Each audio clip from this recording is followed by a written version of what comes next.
When they see this guy, that they won't forget that Terry Boulder is the Hulk. Let's take a look at it right now. He stands an amazing 6'7" tall. He weighs an incredible 324 pounds. He is the Hulk.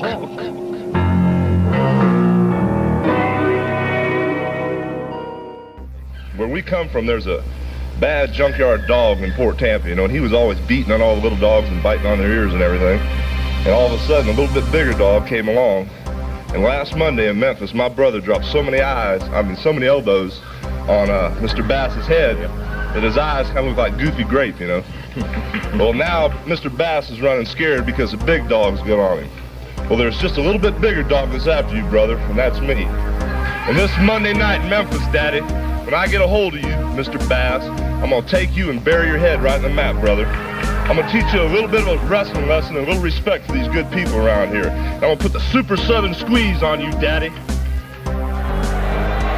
And his opponent, making his first appearance in this arena, from Venice Beach, California, weighing 320 pounds, ladies and gentlemen, Hulk Hogan, with his manager, the fashion plate of wrestling, Red Blassie. Look at that, Bruno Sammartino. He is a Hulk. Look at that. 320 pounds of him. Here we go. How big I aim to find out, Hulk. Shut up, Daddy. Let me tell you something. I'm going to let you know just exactly what I want you to know. I'm 6'8", 325 pounds, and this is the biggest arm in the world. That's 24 inches of blue twisted steel and sex appeal, Daddy.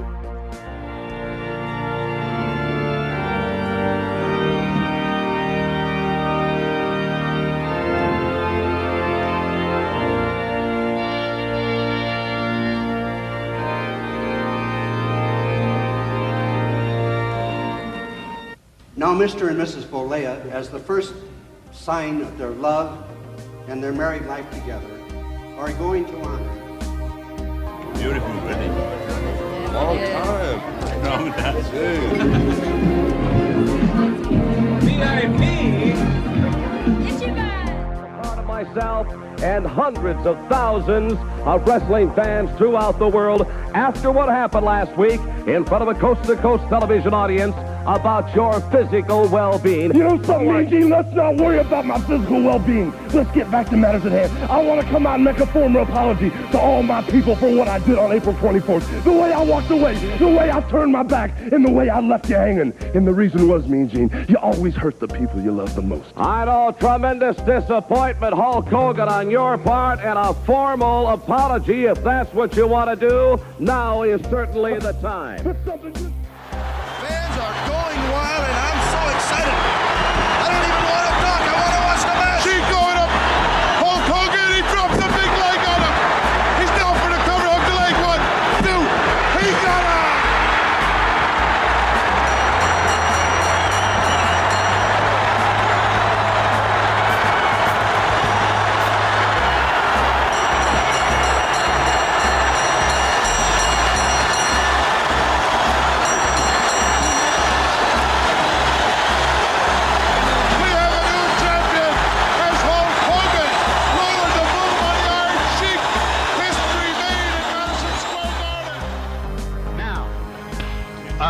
The Camel Crusher, what's that? Camel Clutch. I don't use that move because... Well, show me one of the moves that you use. What's your famous move?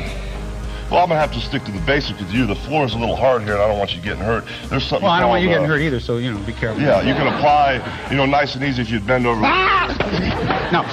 I'm sorry. Oh, that's all right, okay. Now, the first thing you need to know about amateur wrestling Yes. or professional wrestling are submission holds. You just tell me, brother, when you want him to quit squealing, okay? All right. It's called a front chin lock. How about it, T? Keep like that for a little while. Because he's all right. He's just sleeping. He's sleeping. Really, I was a sleeper hole. He'll be all right. He's waking up now. That was a serious move for a lot of people. See? It works. All right, brother. And now, we'll be right back after this word from you-know-who.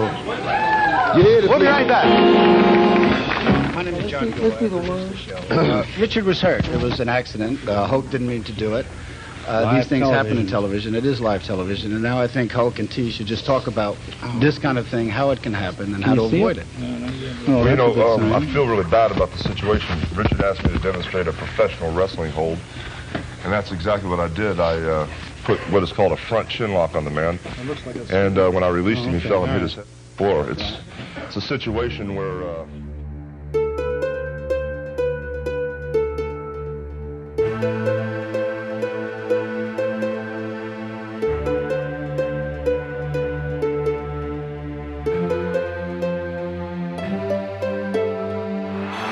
Look at the stare of the champion against the challenger.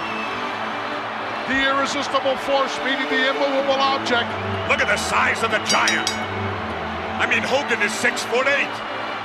Andre is 7'5". The bell is gone. This one is officially underway. I'll tell you what, I don't know what Hogan was thinking of there, but that was horrible sportsmanship on his part. Pulling back that, and Andre's firing him back into the ring. Champion being thrown back in. The greatest professional athlete in the world today. Look at this. He's slammed it. I don't believe it. I don't believe it. Oh, dropping a big leg. Over for the cover. It's over. Unbelievable. I never thought it could be done, Gorilla. Neither did these 93,000 plus. As the world's heavyweight champion, Hulk Hogan has proven to everyone what he's made of. What can I say? I never thought it could be done, Gorilla Monsoon.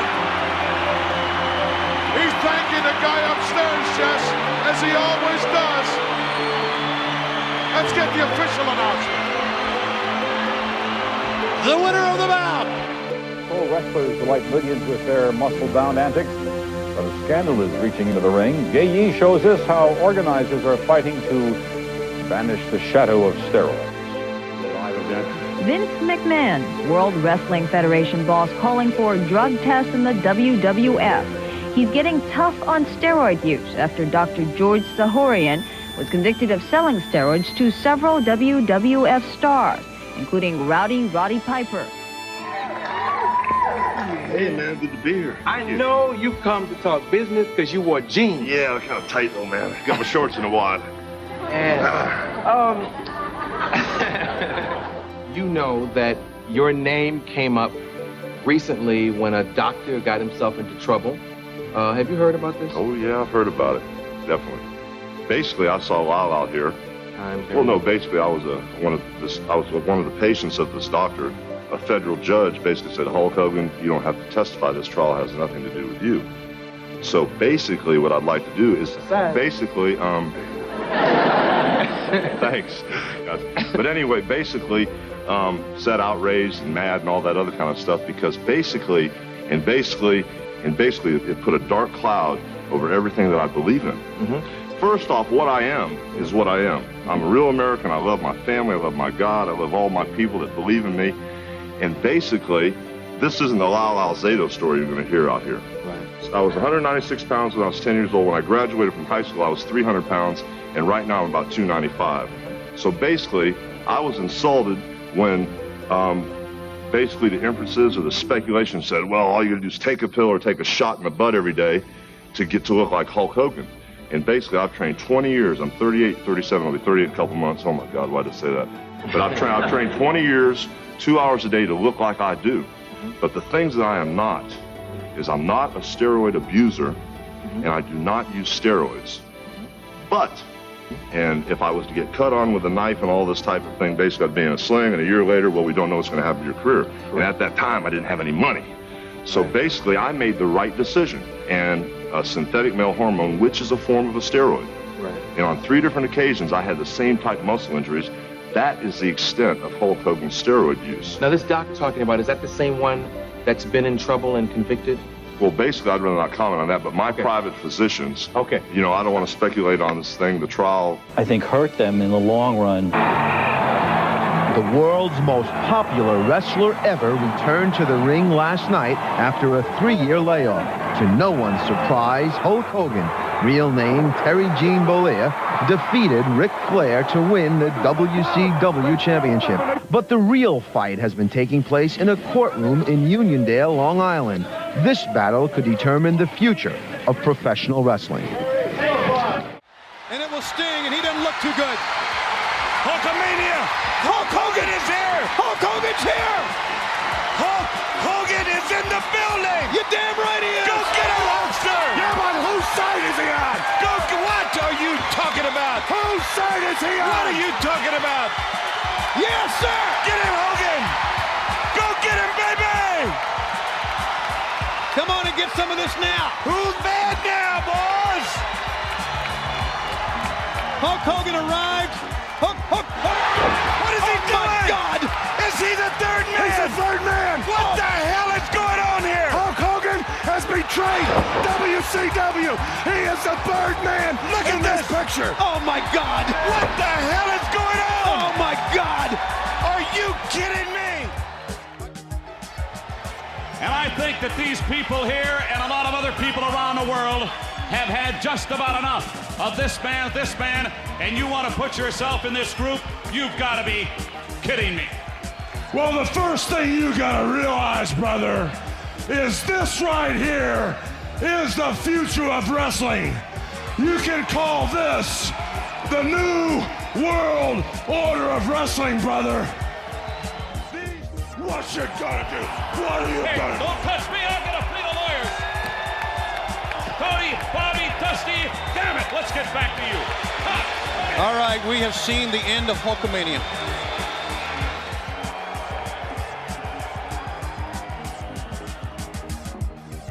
I have no idea what that is. I had the fireball paper, and I was in the corner when he went to grab me. I went to light the fireball paper and throw. And for somehow the lighter misfired, and then when I hit it the second time, it blew up in my face. Is that like a fireball or something that he attempted to throw at the Warrior? That's probably one of the worst matches I've ever had. They used Turner's checkbook to buy me to come back to lose a match to Hulk. It was repulsive to me when I finally realized it. Take the kind of vitamins that you take, Terry, you need to have a prescription. That gimmick bag you wear around your waist that you're never without, that's where you carry all your gimmicks so you can stay high all day. Keep a buzz on all day. Of course, anybody that gets into that thing now that I said that, they won't find anything. You'll find another place to stash your stuff. Juvie juice, rejuvenation juice. You called it Juvie juice, it was rejuvenation juice. It amps up your dopamine levels. Get incredibly high off of it. But you can also get so high that you kill yourself. I mean, didn't a few of the guys that you turned that stuff on over there at WCW back in the day, didn't they OD on that stuff? Kevin Sullivan was one of those guys. I mean, you used to carry that stuff around in a half-gallon bottle. I mean, like, you drank it like kids drink Kool-Aid. You were never without it. You still do that? You still carry that around, Terry? Like that you and Linda had an open marriage. You were both whores that did slutty stuff on the side. Neither one of you had a problem with the other one getting thrills on the side. In fact, Terry, you tried to get me to sample those thrills. You remember that, Terry? You know, being the only wrestler that said no to so many things in wrestling, I bet I'm the only guy that ever said no to doing your wife. I mean, you're still wearing the do-rag, man. You're almost 60 years old, still doing the gimmick, wearing the 50-cent sunglasses you buy down on Venice Beach by the dozen. Your flap of extensions, you know, back there that you got going on. I mean, it's not your hair. Those are extensions, man. You know, I see a guy with a comb over, a guy with a flap of extensions. I mean, I don't even know where to start. I don't know where to start. I mean, a whole cartoon series could be made out of that. I joke with people. I used to joke with people this way. I said, you know, if you lift that flap of extension on the back of Terry's neck, you would find the Wizard of Oz. You know, it's hard for me because when you get disrespected like that, you know, I got kids and I got family, and it just was so wrong in so many ways. But I love you very much. I want you to know that. Thanks a lot, man. I love really you. I've been dying to see you, and I really do. I really do. No matter what. E equal MC squared ring times 2 drop kicks, drop down and get it again. Double skiz, oops, sliz, and move on Bizzo is elbows. Round around the Kiz orner. Duck the Kiz commentator, Pizunch Vincent in the Fizz Ace with the cowbell. Go back in the ring, double Kiz over. Red turns to Grizzy. I'm figuring it out, you know what I'm saying? The computer's working. You guys be cool. I think Hulk Hogan was pulling the strings on Eric Bischoff like a puppet, and he was such a piece of shit, really. You know, I was always such a Hulk Hogan guy. I was all the years I was in WWE, I would have done anything for Hulk. I was a big supporter of his, and anything I could have done to help him, you know, including work hard on his cards and stuff. I was a very much a company guy. He was always stabbing. What they should have done in WCW is put me with Hulk Hogan right, like in the first night I came, and done a big pay-per-view. I don't know. I'm not saying I should have beat him or anything, but we should have started a storyline would have maybe saved that company. But they were just stupid. Well, he came to help with the wrestling albums. I was, long story, I'll make it short. I was in Wembley Stadium and I saw a lot of Make-A-Wish kids. It was me, Michael Jackson, Mr. T, who saw all the Make-A-Wish kids during the 80s and 90s. I had a kid there that was in rough shape. The EMTs were with him and he was on a stretcher, and you know, his body odor and stuff, it had a smell to it that I hadn't smelled in a while. Not bad, but it was just a different type of smell. And I really wasn't sure what it was, and the parents were freaking out. They were Hulkamaniacs, and I told the doctors and the EMTs, you know, the kid's in kind of trouble here, you know, so let me say my goodbyes and give him a hug and kiss him. And I got a nice place for him out at ringside at Wembley Stadium. It's all roped off. So I went to wrestle, and I kept looking, and the kid wasn't there. So when I came back from wrestling, I was the last person to wrestle the main event. I said, what happened to the family out there? And they said, oh, the kid passed away. So when I found out the kid passed away, my manager, Jimmy Hart, the Mouth of the South, he used to be in a band too. And he had a couple of #1 hit songs here in the States. And I played music before. So we stayed up all night and we wrote 12 songs for the kid's family. And I didn't know anybody in the UK. And Jimmy knew somebody from Select Records, and they got a hold of Simon Cowell. He produced a little album for us, and it went #1 on Billboard for 8 weeks. And we donated the money to the family. And then Simon came back to me and said we need to do the song with a band called Green Jelly over in the UK, and something called Leader of the Gang, a Gary Glitter song. And so that did really well on Billboard too. So when I came back to the States, I had the crazy idea, since I was wrestling, maybe we should do music here. So I grabbed Cyndi Lauper and Rick Derringer and a bunch of people, and we recut a bunch of songs, Land of 1,000 Dances and stuff. And Simon came over and helped produce the wrestling album. Then he came and produced the second wrestling album, Pile Driver, and he never left. He stayed here and he became this monster producer and nicest guy in the world. He plays a tough guy on TV, but he's a real sweetheart. Yeah? In person, he's a really nice guy. So. Because when I was in wrestling in the 80s, I tried to unionize wrestling. And it was Hulk Hogan who cut my legs out from under me. Hulk Hogan went to Vince McMahon, ratted me out, and subsequently later on cost me my job. So it doesn't surprise me to see Hogan with the Republicans, because Hogan's as anti-union as you can get. There still is not a union in professional wrestling. No. I mean, you know, I have done stuff, you know, I mean, like the Jesse Ventura story that he sticks to about, I went to Vince and told him that Jesse was trying to start a union. I did that, you know. I mean, I was making crazy money. I was getting my break, and then Jesse wanted to have a union where everybody got paid the same. Yeah. I said, Vince, guess what Jesse's doing, you know. So he's right about that. You know, if I did it, I'll say I did it. Hulk. Yes, sir. You had spinal fusion for 9 hours. Yeah. That's no joke. Yeah. No, 12 hours. 12 hours. Recently? It was back surgery number 8. Oh, jeez. Because, you know, wrestling... While it's fake, the injuries are real. The injuries are real. Here we go again. It's a performance. Here we go again. I've come to understand that wrestling is a performance. Yes, that it is. Like boxing. Then why would you... Did you run out of money? I got to figure a guy like you made hundreds of millions of dollars. Well, he had that divorce. I had the divorce. I had the civil case where they sued me for $60 million. Why are you... Let's go into that. Why are you wrestling again? Is it for the money? No, I'm not wrestling. It's the biggest pay-per-view that we do with Impact Wrestling. Okay.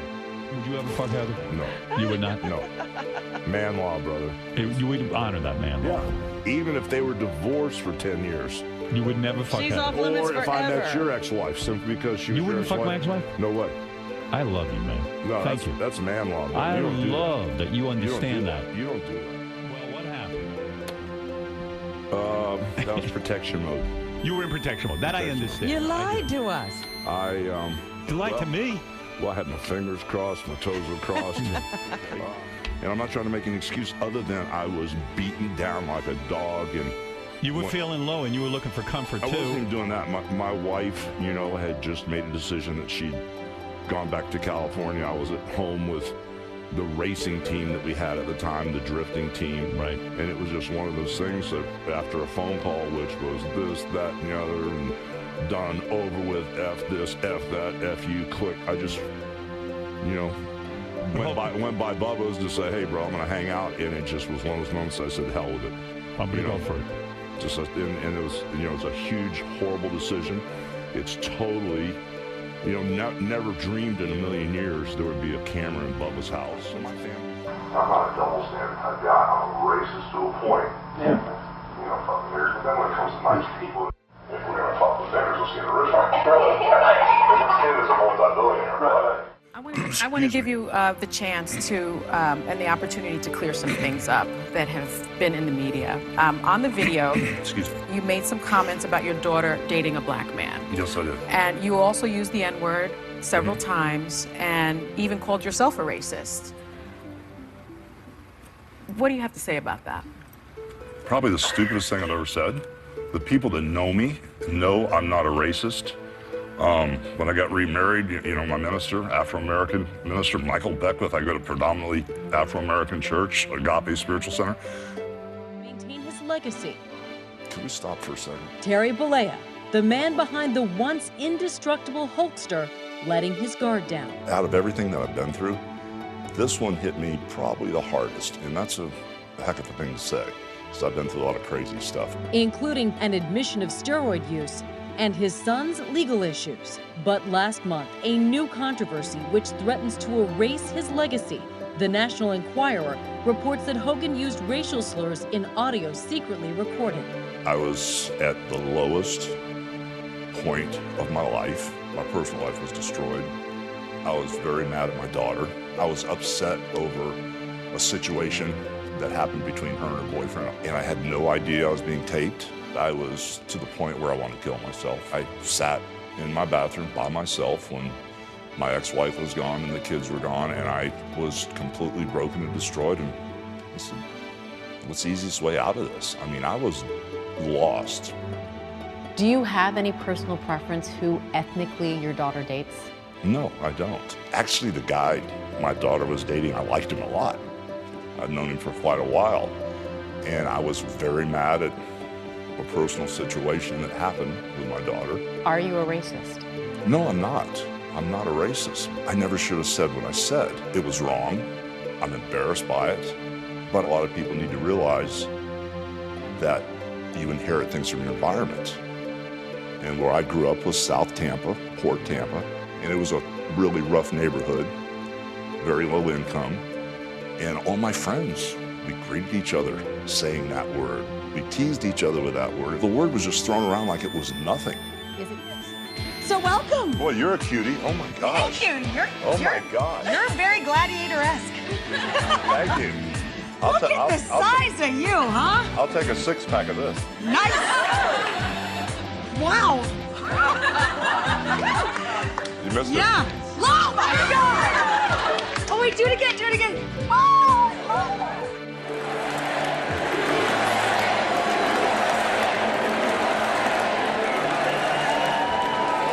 Well, let me tell you something, brother.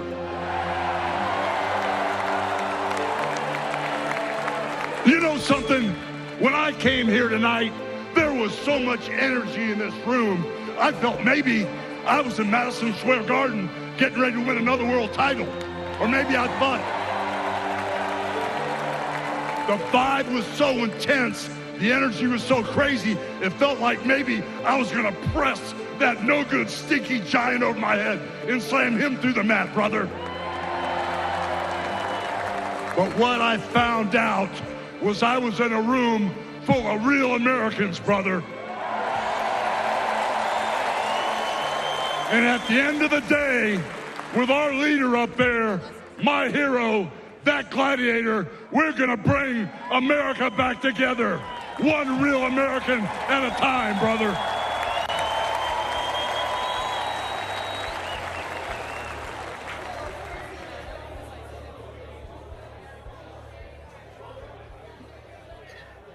It's the Workers Club. Yay! 101 with, oh, Larry's muted himself. He's going to do something like take pills or eat something or slurp or it's Gus, it's Larry, it's me, Wilson. I'm going to guess we recorded 100. I'm guessing that Larry, like the guy he is, he's going to release them both at once. Instead of giving us this kind of pad where we can go, you know what, this week we don't have to trying record. to forgive myself for not being you still doing what I want, man. you still have the time to, we'll drop the 100 this week. The It'll week be that, out. and then the 101 can come the next week. Might be a little dated because we're going to talk some news, but and It'll both be out before we ever record another movie podcast. yeah, probably. We'll get on that. I can't remember. I remember we reminisced, and I remember we talked about just like why our thoughts on the podcast. Did I even, or did anybody say that we just always like also just shooting the shit? Did we cover that? That we actually enjoy each other's company for the most part? No, I thought about that today too. I should not have been medically cleared. I was not happy with 100 at all, and I honestly feel like it was one of our worst episodes. Great to it. I find something else to watch. I, in honor of it being 100, drank a lot of bourbon really fast. Really? Yeah, and I was kind of getting sleepy towards the end and kind of tired. And I might have just fallen asleep the minute that I stopped recording. Yeah, it went like, I don't know if you guys picked that up. I was crashing. I was so dead. Like, I should not have, like, thought I was okay enough to even pretend to participate. Carrie showing up snapped me back a little bit. And then that was at the start. I know. I at one point was like, holy shit, I've guzzled quite a bit here. What the problem was, I didn't think I had that much, but when you get it, you smash it. That's the problem. The speed. Okay, let's do some news. We got news. This is big news. United Kingdom-based company buying Louisville iconic Ohio Valley Wrestling. That's the headline. WDRB. Is that a Louisville news outlet? This was picked up by other people, but I'm guessing WES is a Louisville news outlet. Top story tonight: Louisville couple charged after 3-year-old burned in hot water. Police say, and these people look pretty much like you'd expect. Here, I'll share the link of WDRB.com. I'll throw that in the Discord there. So, this is today, April 7th, updated 8 hours ago. The ownership team behind the historic Louisville-based Ohio Valley Wrestling Company, which includes Mayor Craig Greenberg Uh-oh, the mayor's got to de-invest. Yeah. Has sold. Maybe the city. I wonder if that's been like a local scandal. If the mayor has like owns a fake wrestling company. I wonder. Yeah, has his opponents? Did we talk about that during the watch along? Do his opponents are like, come on, the guy owns OVW. He's not a serious person. I'm sure yeah. But I said that's why I think he's mostly silent in that thing. Oh yeah, it's embarrassing. Yeah. Because it's not successful. Which is what we're gonna What get are you into. talking about? Only them and WWE go live 52 weeks a year. Yeah. And then I forgot about the time I like filled you guys in on the current state of OVW on one of those, and they couldn't have their weekly shows because it was too hot inside the arena. Yes, that's right. Oh, man, I can't believe we watched that one show, that pay-per-view. Or it wasn't really a pay-per-view. That was rough. So many production issues. They couldn't even center the camera for a while. The wrestling was very bad. I do remember when the guy that married Amazing Maria, and he came out, and we were like, that looks like a guy that hasn't received a toaster.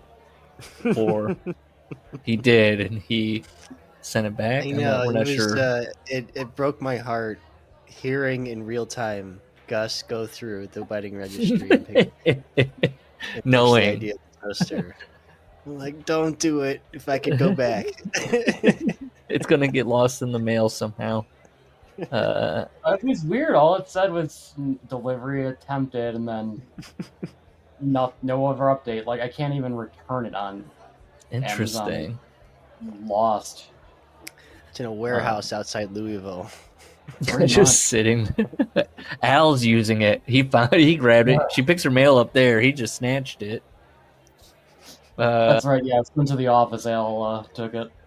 You're gonna see it in a plunder match in OVW. All of a sudden, hey, what the fuck? I wonder if that means new management. Should Al be concerned? We're gonna get to it. Yeah. Get to the story. Sorry. Has sold a controlling stake to a sports management company based in the United Kingdom. OVW announced Monday that Wales-based Morley Sports Management Limited (MSM) will take control of its operations on May 1st. MSM currently owns and operates Haverfordwest County, a pro soccer club based in Wales who plays in the nation's Premier League. Oh, I should bring Wendy in on this. Boy, Tony Khan, he's raising his eyebrows. Wait a minute. Monday's announcement marks the third acquisition of OVW in 4 years and the fourth since 2018. So Nick was just there for a cup of coffee then. Yeah. It was getting hard to continue, OVW minority owner and Kentucky sports radio host Matt Jones said in a phone interview. We had to get by for the last year. OVW is a legacy professional wrestling brand and a mainstay in Louisville that dates back to 1993. It airs the only locally produced live weekly pro wrestling television series in the country and is highly regarded in the sports entertainment industry as the Harvard of pro wrestling. Oh, no one has ever said that. This guy just talked to one person. Not since Corny's been there. Many of the industry's biggest stars trained in OVW before they became household names like John Cena, Brock Lesnar, and the current WWE champion, Cody Rhodes. Oh, wow. Despite a rich history, who sits at the owner's table for the legacy brand has been in a constant state of flux. OVW founder Danny Briley, Davis, sold the company in 2018 to a collection of investors going by the name Gladiator Sports Network. Gladiator sold its majority holding to OVW to a team fronted by Jones with the additional financial backing of now Mayor Craig Greenberg and others in late 2020. Control changed hands once again in December 2023 when a strategic partnership was announced between OVW and GenVec Ventures, a biomedical company. Wow. God. Uh-huh. We're scraping our dark storm like DNA profile.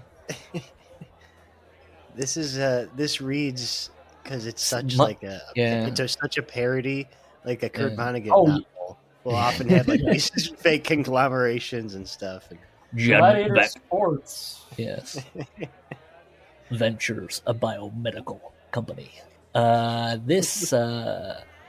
This strategic partnership marks a pivotal moment in OVW wrestling's history. Wait, no, this guy's not British yet. We'll get to the British guy. This is the GenVec guy.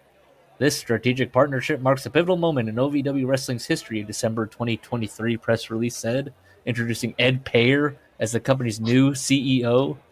It's a fusion of financial stability and a shared vision from GenVec Ventures that promises to a biomedical company that promises to elevate our brand in the world of professional wrestling. Al Snows is Ed Payer. Nice to meet you. Cut to Jones. We understand Matt most Jones. of you boys are on pharmaceuticals yourselves, so It just makes sense. Look, we're in the rig business. Cut to Matt Jones, who has said OVW hasn't reached profitability in the 4 years that he's been involved. The company gained new exposure when it was featured in the Netflix series Wrestlers.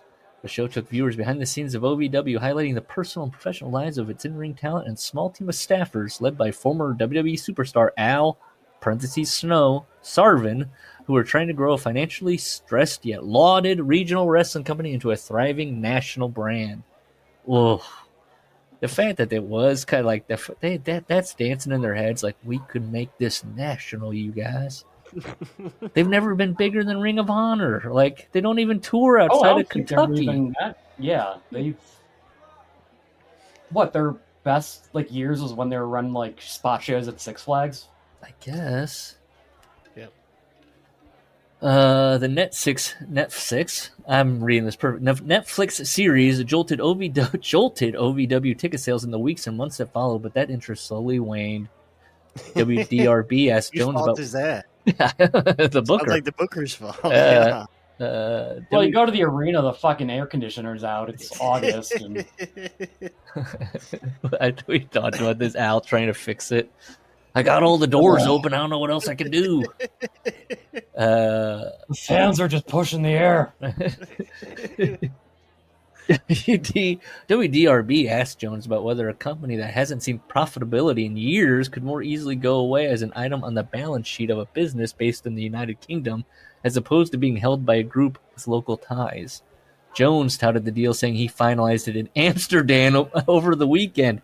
Matt Jones went to Amsterdam. He had to go fly there in person. You can't do this over. He wanted to. You can't do an e-signature on this. Yeah, I couldn't DocuSign it. I mean, this thing's a goof. Oh no! You know what I picture this conglomerate as is when that group of upper middle class men buy a local sports team, the minor league team, like the arena football team. Yes, that's who's buying this. So they went over there to get high together and sign the papers. Dude, you know what this is? You know what Matt Jones did at one point? He got everyone together and he was like, OVW is going international. That's what I'm thinking, guys. We're going to be doing a European tour. No doubt about it. Some international deals going to Amsterdam. Going to get Going to Amsterdam. Oh, you can picture Al Snow's face when he says he's got to go to Amsterdam to sign the deal. You know, Al was always just blankly staring at him. So he was asked about this. Like, look, this company that just bought OVW, they might just shutter it, you know? This is the real deal. These guys own a successful pro soccer team and they have experience in sports. Jones replied, I wouldn't have made the deal if I didn't think it was going to work. My partners and I didn't have the time to give it the attention it needed to be successful. They have a plan that revolves around the academy and getting the product into European TV markets. There's a hunger for wrestling in Europe. So they're going to be WWE ID, and they're going to get on some low clearance Italian network. And Al Snow's going to have to go over to Amsterdam, it sounds like, to talk Turkey about the booking plans. Former European champion. That's why they bought it. They're like, Yeah. oh, you remember the European champion that came out dressed and all that stuff? Jones declined to reveal the purchase price for MSM's 51% didn't Al stake say in OVW. he wanted to wrestle in each country style? That was his idea. Yes. Yes. Yes. Yes. He's doing a world of sport. Look Wow. at him. Now he's doing what would have super French catching. French would have been Yeah. like the one guy that did the ballet gimmick. The catching style of Germany. Or when they had the trampolines at ringside. You ever see that French footage? Yeah. Bulgaria would be Rusev. Off the trampoline. Jones declined to reveal the purchase price for MSM's 51% stake, but he was adamant that the company will still have deeply tied local roots with himself, Louisville Mayor Craig Greenberg, and Confluent Health founder Larry Benz and Argy financial partner Joe Reeves, all a part of the minority ownership team. So basically, they take on water. Just getting foreign capital for It loses money. They take on water, and they find some mark to put a little bit in just to keep the TV and the lights on. Basically said, hey, we've got this product you can sell over there on TV. They've burned all the Kentucky contacts at this point that they had to reach across the pond. MSM said the current ownership group will remain as advisors to MSM and its board for the foreseeable future. Jones said Al Snow will stay on as head of OVW Television and Wrestling Academy. Okay, so we'll have continuity in our storylines. We don't need to worry about any disruption. Is that super group still together that we saw form? Oh, yeah. Oh, yes. The bloodline of OVW. Al Snow watching the bloodline going, I got an idea. What if we have a super heel group? Let's see. MSM founder Rob Edwards, here we go. The current ownership group has worked tirelessly to drive OVW forward into the modern era, and we are dedicated to continuing the good work over the last few years and build on the strong foundations in place alongside its passionate team. We want to empower those within the business currently to help us achieve new heights within the industry and take advantage of the opportunity the era we are in creates, alongside making OVW an asset within the community. That's a lot of word salad. There you go. OVW. Going across the pond. Here's one for you. This will make Gus happy. Do you know who Steph D. Lander is? GCW regular. Former regular? Steph D. Lander, GCW regular. Former NXT talent, correct? Yes. Steph D. Lander wrote a book. Oh, For decades, wrestling books and autobiographies have offered glimpses into the lives and careers of countless professional wrestlers. People like Mick Foley, people like Mick Foley, Bret Hart, the Young Bucks, and more have written down their stories with various degrees of success. And now Steph D. Lander is adding her name. It's just going to be all that Matt Cardona bullshit. Hold on. What the hell else has she done? D. Lander spoke with Sean Ross Sapp, explained her boy. motivation for writing a book. So I had the idea to write a book. I would say halfway through last year, maybe a little bit earlier. My life is so crazy. I always do crazy stuff, and crazy stuff always just happens to me. And I always would be jokingly like, well, that's another chapter in the book. Well, that'll be another chapter in the book. Then I got to a point where I was like, why don't I just write this book that I've been talking about the whole time? Like, why don't I just do it? So I was kind of thinking about it anyway. And then when I first got injured, like, this was before I knew I had to have surgery and take a whole bunch of time off. But I was just like, what am I waiting for? Like, why do I have to wait on something that when I can just do it right now? Like, I like that when she, even if she was wrestling, it was like she's working a 9 to 5. Yeah, oodles of downtime. Are you at the gym? 5 hours. What's kind of being that's like when the Young Bucks were like, we wrote the entire book on our phone, like while we just sat on airplanes and airport. Like it's that's kind of why do I have to wait? Okay, that's kind of being outside of WWE. I've really tried to capitalize on all the things that I can do that no one can tell me I can't do right now. Because when you're at a big company that has a whole bunch of more say over what you can do, even if you do not want to write a book. Even if you do want to write a book, sorry. Well, there's a whole bunch more people that have to approve things and say yes and say no, and it's a much longer, bigger process. Whereas right now, being independent, I can control whatever I want. I can do whatever I want. I can say whatever I want. So I was like, well, I can do this and have no one tell me that I can't do this. I'm gonna do it. I can't wait to read this book. So yeah, that was kind of the info. And then being injured, I was like, all right, now I got the time. I'm gonna go crazy if I'm sitting on my ass. So let's make this useful. Yeah, that's kind of how it happens. I'm gonna say she never has a run anywhere else again. You don't think? No, I really don't. I don't think NXT would take her. I think they would. I mean, how old is she? That's the thing. Yeah. And then she would never made it. Did she ever make it to the main roster? No. Um, she was very briefly there, So she has said that her first book is slated to be released. She does want to write a second book, and that just depends on where her career is when that time comes. Like if I'm working for WWE, that's a different conversation. If I'm working for AEW, that's going to be a different conversation. If I'm still at TNA, you know what I mean? I didn't know she was in TNA. She spoke about the stressors of meeting deadlines for her book while waiting for quotes from individuals like Drew McIntyre, Tommy Dreamer, and Chelsea Green. Tommy's going to take a while to get back to you. He's got to work a double this weekend. Yeah. You're going to be eating a double. Okay, this is interesting because they never mentioned who's publishing it. I think this is going to be self-published because listen to this. The stressors of meeting deadlines for the book while waiting for quotes.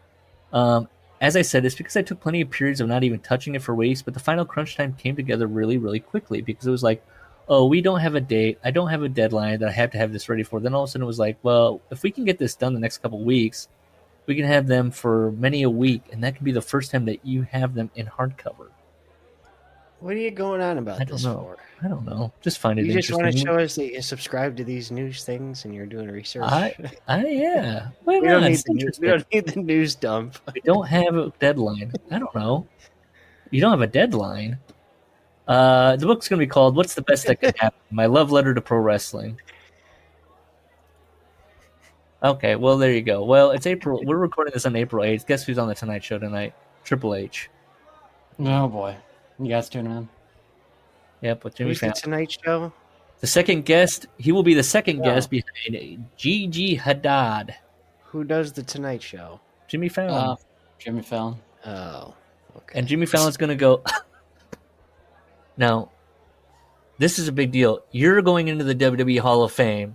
Come on, let's hear it. And then people will chant. And he'll tell the total shock story.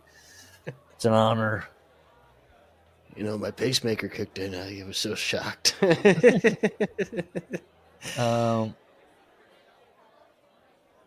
WrestleMania, big weekend coming up. The biggest. He needs to work one more match. Yeah. I feel it. Jimmy Fallon's going to ask him if he's a Gigi. If she stays around to sit on the couch, he's going to ask if he's a Gigi Hadid fan. And he'll be like, my kids are. He doesn't know who she is. Okay. I couldn't tell my daughters are.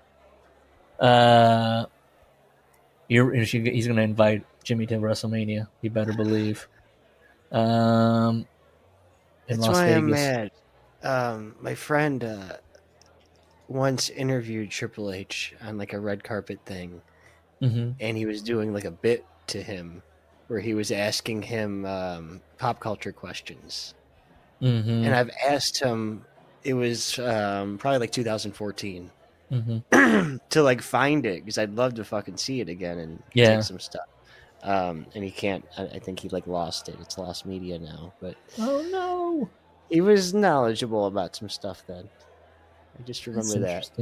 More so than Vince. Well, honestly, it was probably by proxy because of the guest host era. Sure. I'll just end it on this because he always gets aggregated. WWE creative team veteran. Recently, Vince Russo said about Raw, the check's cashed. It's that simple. Here's the problem, bro. And I'm not talking about the wrestlers, guys. They're a different breed. They're a special breed. Here's the bottom line. They don't have the work ethic we do, that creative team, including Triple H. I don't care who's part of that team. They don't have the work ethic that you and I have. I don't know who he's talking to. Because if you did, this show would have never aired. It would have never aired, bro. This is a show that literally, man, you could have wrote it at 3 a.m. in 30 minutes. That's how you wrote all your shows. What are you talking about? You wrote about that's how you wrote your shows in the finished basement. And his little world. Your little world. We left off on the knee, correct? Chapter 62. We're finishing Hogan's book. Oh, okay. Let me find it. Yeah, Which I made think me it was sad. the knee. Made me sad we hadn't finished it before 100 because a couple people pop up that I was like, ooh, they could have made it into the tournament. Yeah. The knee. And this is this is like the last, next to the Rock match, this is the last decent-sized chapter. The knee thing weighs heavy on his mind, this knee injury. Yeah. The first time I hurt my knee was he was playing junior high school football. And he says he was in the 8th grade and he was a sub. He says for some reason he did not have a pad on his left knee. And they were doing, I guess, drills. And he dropped down in the dirt. I landed on a rock. He resisted the urge to put it in his nose, I assume. I just wrote, he's 14 years old. It's 1967. I did the math. And he's dumb. Why does he only have one knee pad on? And he's a sub. He's that big and he's just like on the bench. He's that bad. The Rock just blew my knee out. I just walked around lockstep with a bum knee. Of course, Terry did not know anything about knee surgery when he was 14 in 1967. Hell, I don't even know if they cut on knees back then. Okay. I did look into the history of knee surgery, and I was like, why am I so in the weeds on this? I just had a moment where I was like, why am I reading about the history of knee surgery just so I can refute Hulk or not? They started using scopes in the 60s, in the 70s, basically. The scopes got very popular in the 70s. That's when it took off. So yeah, yes, I mean, sports-wise, but okay, you're just scope-wise. But what if it's an ACL? Because sports-wise, not until the 80s did you come back from it. Yeah. Well, and if he's just he's from just a regular ass family in Florida at this time. It's not like he would have access to Dr. James Andrews. Right. So is Terry dumb enough that he's thinking about telling this to somebody? Somebody's going to, if you hurt your knee back then, why don't you just get knee surgery? I don't even know if they were doing it back then. Yeah, why are we doing it? I never addressed the problem. I just learned to live with it. And he says because of the knees, why he did the boot in the face and the leg drop. And he wouldn't do more demanding finishes across a body block. Okay. If you watch Iron Sheik and him at Madison Square Garden, if you watch that tape, you'll see what happened. So he's going to do his knee to the chest move, guy's laying down and he jumps up and drops a knee on him. I always landed on my left knee to protect the guy. And I'm thinking, if you have a bad left knee, wouldn't you just switch knees? I hit a board under the canvas that wasn't lined up quite right. You guys have probably watched this match. Can you see that? I've never looked for it. Can you see where his knee felt like it exploded? It felt like it blew the hell apart. I'm going to bring it up, and I will silently watch it. Okay. So he goes back to the hotel room after this is the Iron Sheik Hulk Hogan Madison Square Garden match. Goes back to the hotel room. He tells Linda, "You're not going to believe this, but my knee is gone. I blew it out." I'm just going to guess What? that he sells it as an injury in the ring, and he's just... Oh, okay. Why would she not believe that? Is she still under the notion that it's fake? What do you mean? What I mean is if I tell Vince McMahon that I blew my knee out, he'll take this belt away from me. I won't have the run we talked about. So we never told Vince.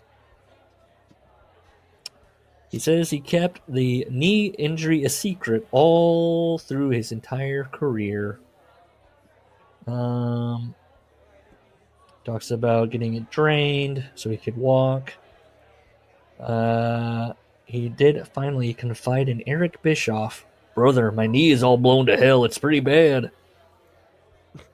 Eric said, You'll be better for it if you get it operated on. We got a guy who's a specialist." Hogan was told that this guy was the best. He puts everybody back together. They do an angle with DDP, who puts a figure 4 on his leg around a ring post. Man, fucking the Sheik gives him a picture-perfect gut-wrench suplex in this match. Just wanted to appreciate it. He had his first knee surgery in 1998.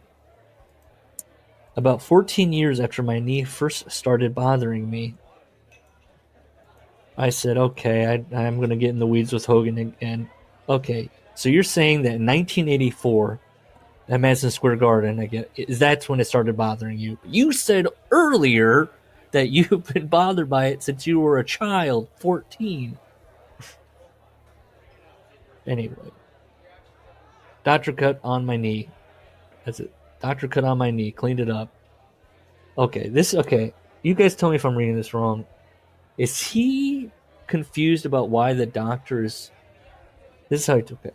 Doctor cut on my knee and cleaned up. He videotaped the whole thing. He talked about my knee the whole time it was being scoped. Yeah. This is Hulk's knee, he said. He was going back and forth, playing to the camera. God.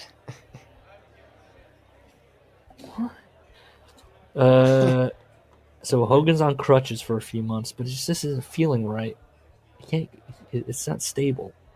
He goes back a year later. It hurt. It was wobbly. I would walk around in the house with a flashlight so I wouldn't make a misstep. Because just missing a 3-inch step would totally cause me intense pain. I was like, turn a light on. What? He's wandering around his dark home with a flashlight. Well, you don't want to wake up the wife when you got to get up in the middle of the night. Okay. I didn't like going to restaurants anymore because if I sat down, I couldn't straighten my leg out. If I could get up, I'd have to lean. He'd have to lean on his wife to get up. He was hobbling. My hip had started to wear out because I'd been catering to my knee for so many years. After a year of this, his attorney, Henry Holmes, who gets so many mentions in this book, Henry Holmes was the guy that sold him out, right? And was like, he did not get offered the George Foreman grill. Right? That was Henry Holmes? Yeah. He was recommended a guy named Dr. Fox in Beverly Hills. Which is really funny because when I was making that Hogan thing, I was watching this Bischoff interview, and he's like in front of a British like live show. He's being interviewed. Mhm. It's like a sit down, and they're asking him true or false about the Hogan grill thing. He's like, true. And he says, because he's like, Henry Holmes was just here. He was both of their agents. And so he'll tell you that it is true. So it's interesting that actually Holmes says the opposite. Dr. Fox in Beverly Hills looks at it and says, "You need a total knee replacement." Well, Doc, I don't want a total knee replacement. But go ahead and take out the spur you found in that X-ray. So he lets Dr. Fox clean up his knee. He takes out the spur. I felt better. The pain was almost gone. I hung around LA for a few more months. I kept seeing Dr. Fox, and I kept doing I kept seeing Dr. Fox, and I kept doing the rehab work, even though I knew more about training than the rehab professional. Okay. I figured I'd gotten a reprieve from this knee thing. It's Christmas time. That's what he keeps calling it. Yeah. Christmas time. One word. 2001. Vince calls. He wants him to come back for WrestleMania. They're both getting excited about it. But then they start talking about money, and Vince says he backs off. Ultimately, Henry Holmes was unable to make an acceptable deal. Vince was unwilling to agree on a salary or to a long-term deal. Hogan thinks Vince thought he was damaged goods after WCW. He was. So, remember, didn't he also try to get like his own like little thing going with? Oh yeah, he talks about it. Yeah. So Hogan takes his boat out. It was low tide, and the boat got stuck in the mud. Now, I don't know if you guys know this, but if you're out by the water, they will tell you know the low tides and the high. It's all they got the times. They say don't go out if if you're trying to. The water's going to go back. That's when the water's going to be. So this happens to him a lot, where he'll go out during low tide and get stuck. In the past, Hogan would get off of the boat and walk through the mud like a jerk, and then climb up on the dock, wash himself off, go home. 10 hours later, when the tide came back in, he'd be in the middle of the night, he'd go back and bring his boat in. Isn't this what Ted Kennedy did? I guess so. And then he brings his boat back in. I was sick of doing that. Just don't. What is he doing? I had so many where I was like, why are you don't even. If you know. You don't know the beach life, bro. Some guy, there's been multiple times where a guy in the dock was like, if you go out, you're going to get stuck coming back in. You never even been on a ski, man. You're going to sit here and question. He hand waved all those people. Boat ashore every week.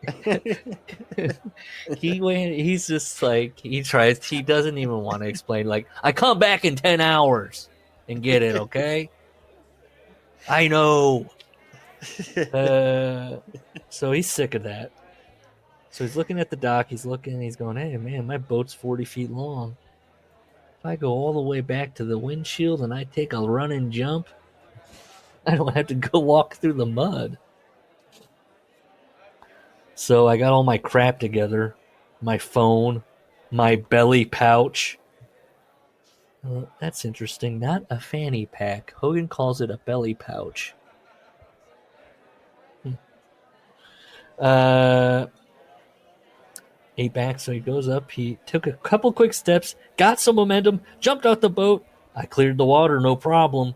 But then he led with his left leg, the one that had the bad knee. It exploded. I thought, now I've done it. I've blown my knee out again. I don't know what that official diagnosis is to blow one knees out.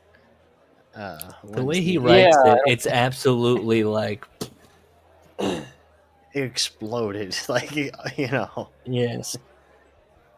All three ligaments gone. Yeah, disintegrated. Powder, instant powder. Patella just dropping down to your foot. Yeah. Sinew off a bone. This is kind of unclear. He goes, the dock was hot because the sun had been beating on the wood all day. I couldn't stand up even if my life depended on it. Is he just saying that he's laying there on the hot dock? And like, all right, brr. He doesn't. He just moves on. Boulder or flimsy wood. I've got like a really shitty deck, and like if it's hot outside, it bows. I'm not down to that. He just brings it up and moves on. Someone's like, "So are you?" I'm trying to picture the scene in my mind, and he goes, "The dock was hot. I couldn't get up," but he doesn't say, "And it was." And I'm, ouch. I'm laying there miserable. He just says, "I dragged myself back to my house, told Linda what he did, and finally admitted defeat and said, I think it's time for me to get a knee replacement." So the doctor was right. So then he goes to a friend of his who's a knee specialist, Dr. Alan Hughes. Lives down the street from Hogan. I like that Dr. Alan Hughes takes an x-ray. Yep, you did it this time. There's a guy up in Buffalo, New York. This is what Alan is telling him. He's been peddling an unorthodox approach to knee surgery for about 10 years now. Everyone thinks he's a voodoo doctor, but you might want to go see him. His name is Rapici. So Hogan flies up to Buffalo. Has Dr. Rapici take a look at him. Guess what he says when he looks at an x-ray? Total knee replacement. That's 3 doctors now. 3 knee in a row that have said, you need a knee replacement. Can I wrestle with a total knee replacement? He says, here's the problem. You won't have any control when you're going forward down an incline. So if you play golf, you'll always have to back off the green. Hogan says, Hogan who's not wrestling. That won't do it. I got to run down the ramp every night. God. Listen, Doc, I just want to get back in the ring for one more match. Can you patch me up enough for me to do that? And he tells Dr. Rapici about the dark cloud that had hung over his head ever since Vince Russo fired him. And everybody, instead of everybody remembering me as the guy who slammed Andre the Giant, they were saying I was the bald-headed guy who hung around after he was all washed up. Bald! He's bald! Bald. It made me so... I think I was listening to something that Larry... he put together, Larry, and he was at the RNC, and he was doing, oh, and I'm the guy who slammed that stinky giant. And I was like, he's so... That Andre thing has been... Like, that's still real to him, damn it. Mm-hmm. When he's saying it, he's saying, I told a doctor, no one remembers me as the man who slammed Andre. I don't know. I gotta fix that, Doc. Stinky Giant. When did Andre become... Well, we know why he's stinky after reading this book, but when did he add Stinky Giant? He's always been the Stinky Giant? Yeah. So maybe he was shooting on Andre. So why is he stinky? So this is Dr. Peachy's idea. The knee is out of alignment with the other bones. If we reshape the kneecap and move it over, that might give you some relief. This is like that doctor in Arrested Development who switches the fingers around so that you have the long finger first. And then So he says he wasn't eager to work on Hogan and do the operation because he knew that wasn't going to be a long-term answer. And if it did not work... Or just Dr. Nick. I mean, yeah, it's similar. He figured Hogan was going to blame him for it. And Hogan is going, I get that. You know, you don't want your reputation to be destroyed. You don't want to be known as the guy who ruined Hulk Hogan's knee. Maybe he knew that Hulk Hogan's litigious. So Hogan says, Doc, I'll sign anything you want. You got to help me out. Okay, so the doctor says, look, even though you may destroy your knee on your first match, I'm going to have you sign some papers. So Hogan signs a waiver saying that he knows he needs a total knee replacement, but instead he's going to reshape his kneecap and realign it.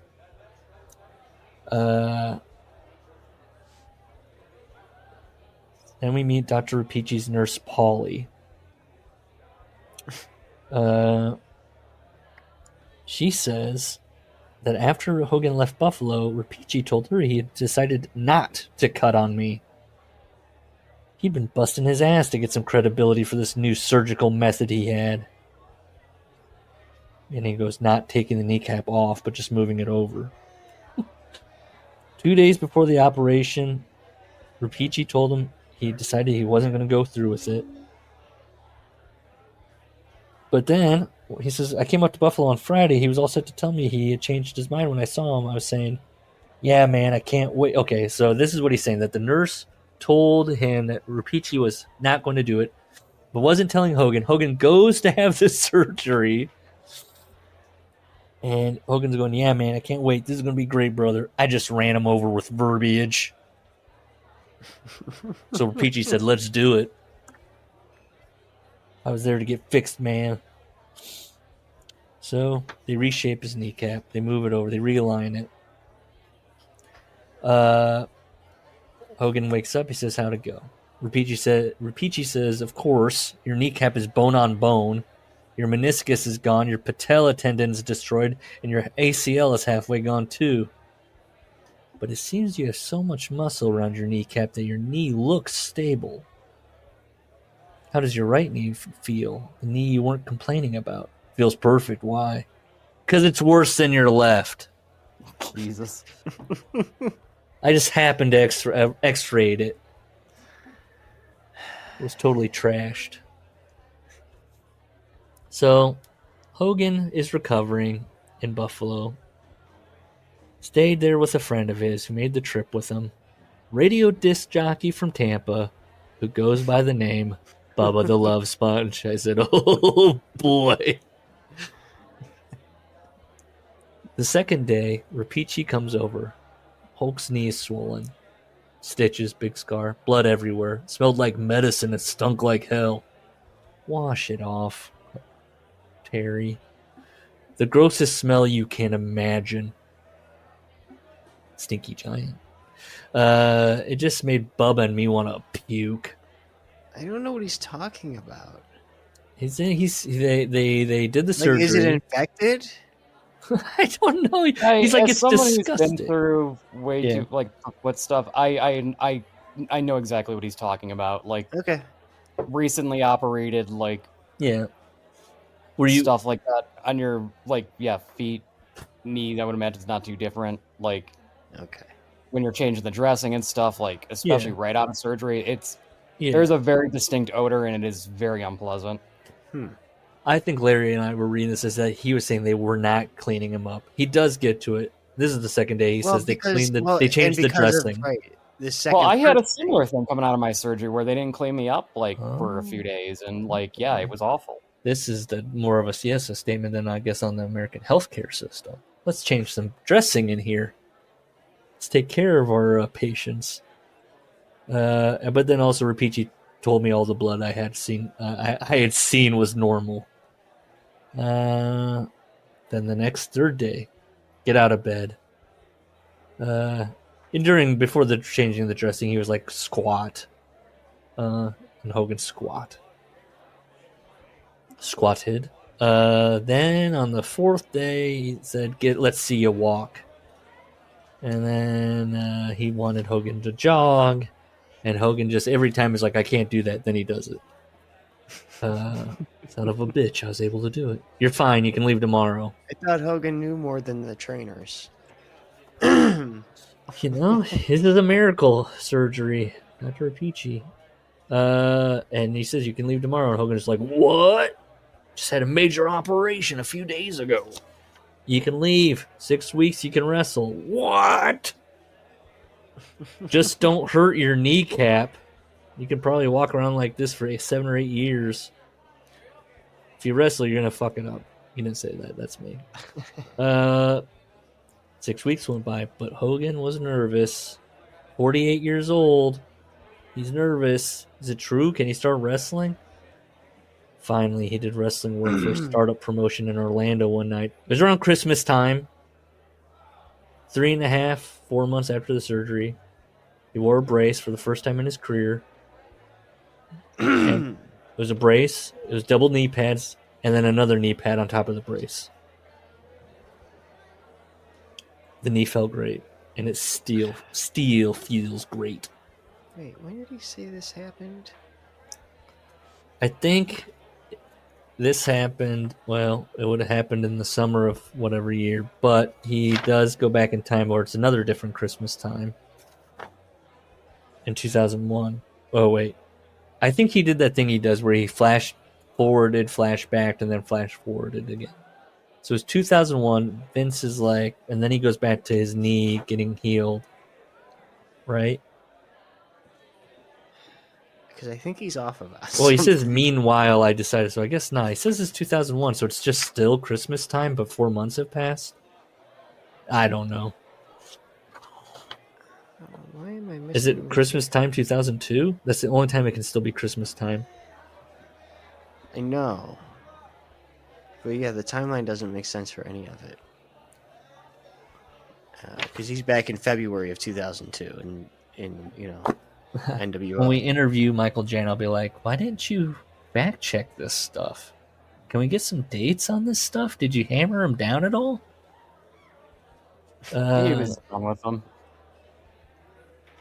On the block, 63. WCW was on a roll. They were making lots of money, hundreds of millions of dollars.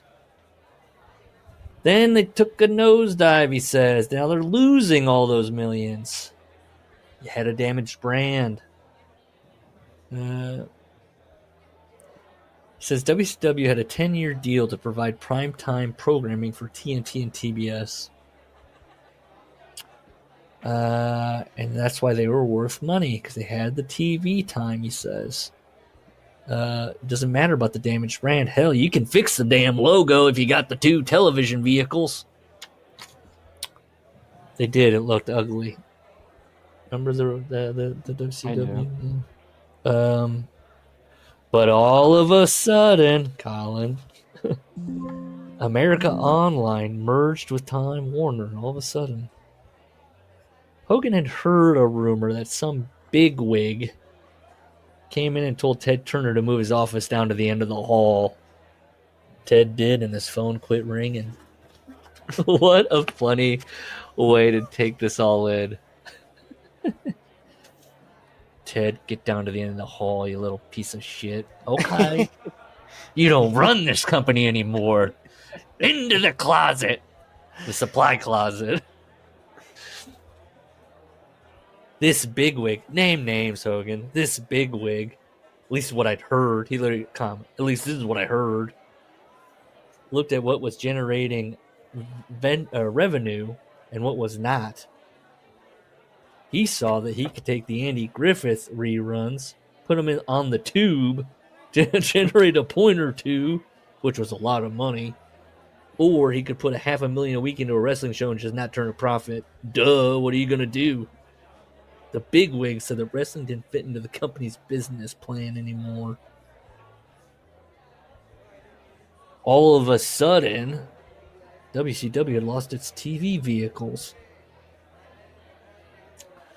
So, TV vehicles. Yeah. So, Hogan gets a call from Eric Bischoff. Do you want Eric Bischoff to Hogan? Do you want to buy WCW? No. Why? Because you could probably get it for about $5 million. Why would I want WCW without TV rights? For the storylines. Oh and with your name attached to it, maybe you could get TV rights somewhere else. Let me think about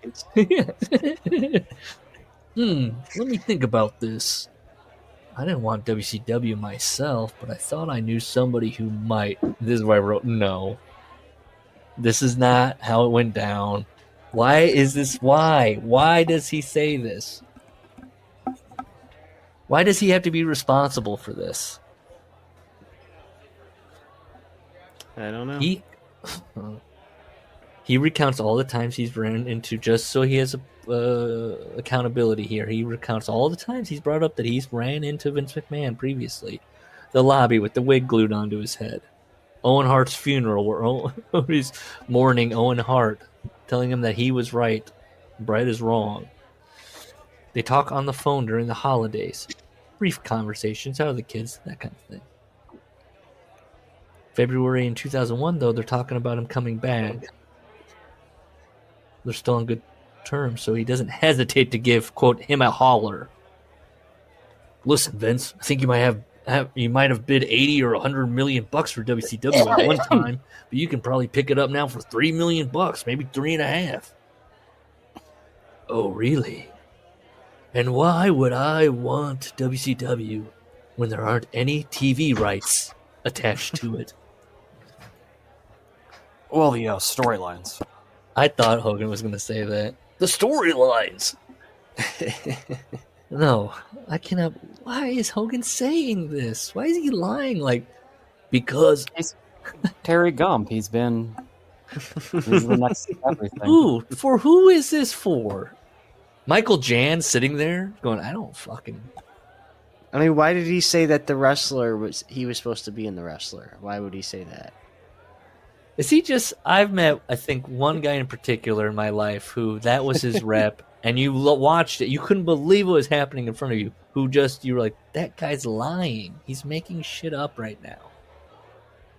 What is that? I guess what is that called? Is that a sociopath, or what is that? When somebody just lies, just bullshits? I don't know. And I couldn't back then, as a young, I could not figure it out. I asked his best bud. I was like, what's the point of it all? What? He knows nobody believes him and that people just talk about him and go, that's the guy that fucking lies. Yeah. I got a guy like that. Yeah. Let's see. Why would I want it? Because, Hogan says this, because I'm the biggest wrestling fan in the world, and I'm tired of watching Undertaker fight The Rock every week. I feel like I've been watching the same match for the last 5 years. Please buy WCW. Oh, he does say it. Please buy WCW for the storylines, if nothing else. He's just a fan, and he thinks that the WWE has gotten kind of boring, kind of same. And boy, if they got WCW, they got those storylines. Well, the past 5 years, get going, a little buzz. Yeah. He says, I've been watching the same match for the past 5 years.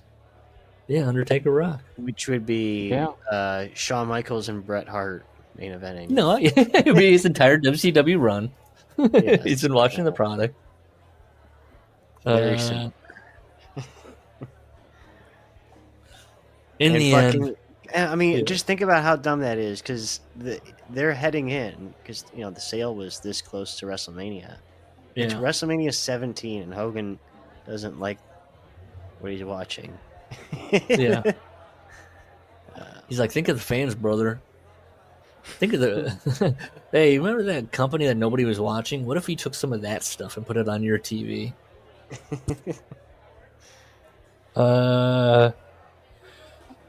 In the end, Vince bought WCW. I think he paid a few $1 million for it, which is telling you Hogan's like, see, like I said, that's what he could do, and he did. Ooh.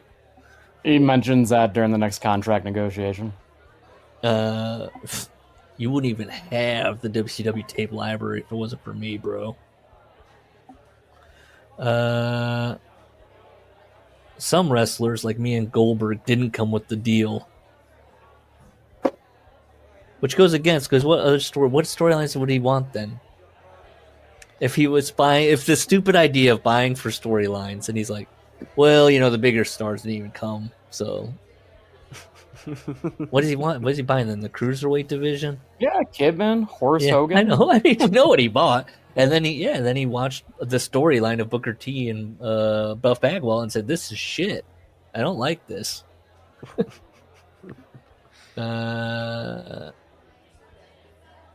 Let's see what I say. But some of the guys did go to WWE because some contracts did roll over, and that gave Vince the guys and storylines he wanted. Oh, Just say this. Just say this. Yeah, this one of these next sentences because I want to dispute it. Well, and it also buying WCW also gave him something else. It also gave Vince the WCW wrestling catalog, hundreds and hundreds, just a couple hundred of hours of wrestling. It was like buying the damn Beatles. You could put it on a 24-hour wrestling channel and make tons of money. No. False. Nope. Wrote a big old note next to that. Hogan presents himself as such a businessman throughout this book, and he's so dumb. Yeah. But he's there in the marketing meetings talking to the He Cap. was really good at that one thing, and that's all that matters. All right, can we take a break? Well, Hogan didn't. This is Hogan the businessman. I didn't know the catalog was going to come with it. You thought he was just buying the logos or the run? What? Storylines. Hogan says, if I knew that I would have gotten the tape library, I would have been all over it. I could have sat And at it would home have in been my a office and fucking watched infomercial late at night, like buy the WCW tapes. You know what I mean? Yeah. Like, what would he have done with it? Well, he tells you. I could have sat at home in my office and watched little tapes all day and he's watching them himself. Private collection. And made millions of bucks. Guess I blew that one. He wants those old Greensboro shows. I mean, what is he watching those hiding little for? tapes? He's pulling out, it says Greensboro 84 on it. He's putting it into the VCR. What's this? You think the last Battle of Atlanta's on here, brother? he's cataloging it, writing it down. Okay, now I know what's on this tape. All right, we'll take a break. So, oh boy, yummy. You gotta flip him in 3 minutes. Okay. Chapter 64, the XWF. You guys probably know more about this than I do. I have no idea. what Not it's talking that about. much. I never watched any. I don't think. I mean, I didn't either. Yeah. The way he kind of presents it is that it never even got off the ground or something. I don't know. I mean, the kind of way he talks about it, or That kind of sounds about right. Yeah. It was kind of like a pilot, more or less. I think Jimmy Hart might have been involved. It was like Had Kurt Hennig, Big Show, Lawler. I think might have been. I think they taped like 4 episodes, I think. And once it didn't get picked up, I think they like infomercialed it. Like sold it, you know what I mean? Just to order. Mail order. So WCW has been absorbed. And But now it was Kurt WWE Hennig versus Hogan. I remember that was the match. Oh. That was like their main Interesting. event program. Yeah, he doesn't bring. I don't think he brings it up. A bloated, coked up Kurt Hennig against Hogan. With knee replacements and And Vince saw that and went, I think he's got another run in him. Or does he come back a couple years later for his final? I mean, he's back That in 2004. 3 months. Oh, he comes back that. I thought it was like a little bit later. February. He was 2002. wrestling in. That's why I'm saying this knee thing is bullshit. No, I'm talking about Perfect. Oh, perfect. Perfect comes He back. was Rumble 02, so he was he was just about to come back. Wow, they were in the company together. Yeah. Wow, I I think always Perfect thought was it was there in my mind because that's when I'm starting to get lapsed, as you know, you start to fall out. That Hogan does his bit, whatever. You know, I was watching at that time, NWO. I'm starting to kind of get out, and then I'm saying, oh well, you weren't watching. Perfect's in the he's feuding with people. Perfect came back. But Hogan was back there. I thought Hogan had left and moved on. And Perfect was a Rumble surprise. Maybe one of the first. yeah. So he says WWE's the only company around now, and that creates an interesting situation. Number 2 in a competition where there's no number 3 might not be such a bad place to be. Anyway, that was the theory. Nope, he went to go flip the latkes. Jesus. What? You're not flipping No. latkes? No. In the business world, perception is everything, Gus. It sure is. And people had a perception of Hulk Hogan that he was a powerful brand name. A lot of his friends, ex-wrestlers and talent, those are all separate friends, ex-wrestlers and talent, were just starting to come up the ladder, start talking to Hogan in the fall of 2001. They're putting together a new company. They wanted to call it the Extreme Wrestling Federation, the XWF. Right. These friends of mine, they wanted to make their headquarters in Tampa. I like that. That's nice. I can stay home with my family and hang out on the beach. So you can do all the headquarters business. He's going there. He gets to sit in an office. He's gotta look out on the bay, Raymond James Stadium. Yep. And maybe has a suitcase with him. Yeah. They want to avoid the Jerry Springer tits and ass style wrestling, which I also like that. I don't like that stuff. They had two big backers. Whether you want me to recap anything? Jerry Springer tits and ass style wrestling.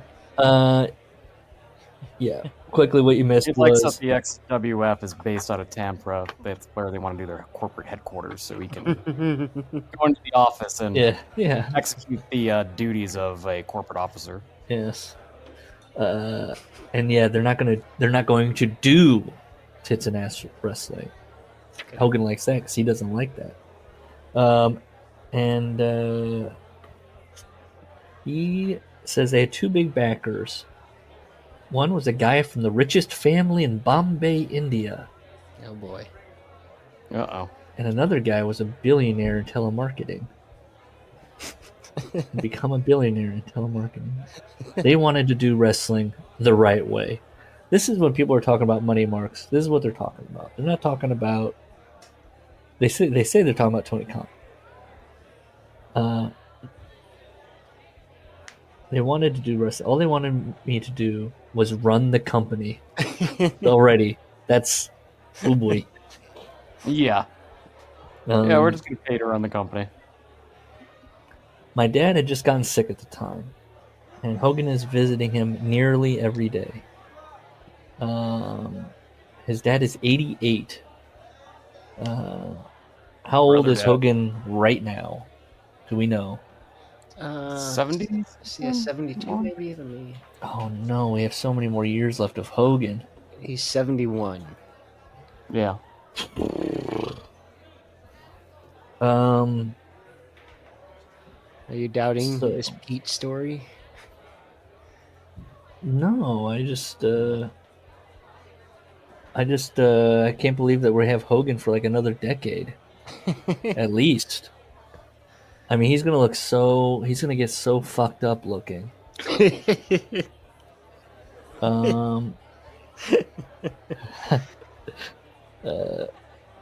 I began thinking I would start this new. They'd already told him they want to base it out of Tampa. I'm going to start this new venture in Europe, then maybe come back to the United States and cut a network deal.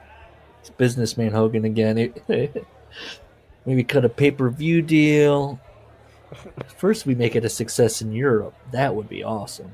So he calls his attorney, Henry Holmes. How many calls does Henry Holmes get from Hogan? Oh, it's a day. It's multiple times a day. That's little business ideas. We're talking 2008 Bluetooth headset. He's got the headset. He's tented his fingers. He's sitting in his office, and he's like, he's talking to a guy at a bar. He's made a lot of money in telemarketing. He's thinking maybe we get a license deal going. What do you think? And Holmes is like, license deal? Well, listen. You know what one license deal Hogan did do is Bischoff marketed Hogan onto slot machines. Really? Not on hoagies? Not Hulk's Hoagies, no. When you pull the machine, a little hoagie comes out. So do we think? Remember all those tweets about like Jerry Lawler going to all those sad casinos and like? Oh yeah, Mississippi River. You think every? Yeah. Wonder if Jerry Lawler ever got the slot deal. Can you imagine a Jerry Lawler slot machine? Oh god. His visage at the top of it, you know. Just the shocked eyes. Yeah, dude. You know he's doing the Jerry Lawler face. I think I would play that machine actually. That'd be kind of fun. What if his legs are spread and that's where the crank is, right between his legs? And when you pull on the crank, he's like, "Oh, woohoo!" He does his little. I can't do his. I don't have the voice for it. So like, "Woohoo!"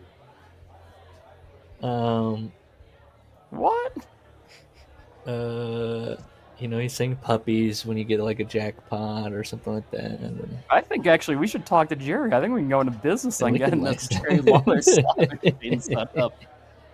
Definitely go put them all. I've been watching a lot of American Greed in the morning. It's a really bad show on CNBC or something where they just talk about like Ponzi schemes and like shady business deals. And yes, you're doing your homework for the LLC. I am, yeah. I like it.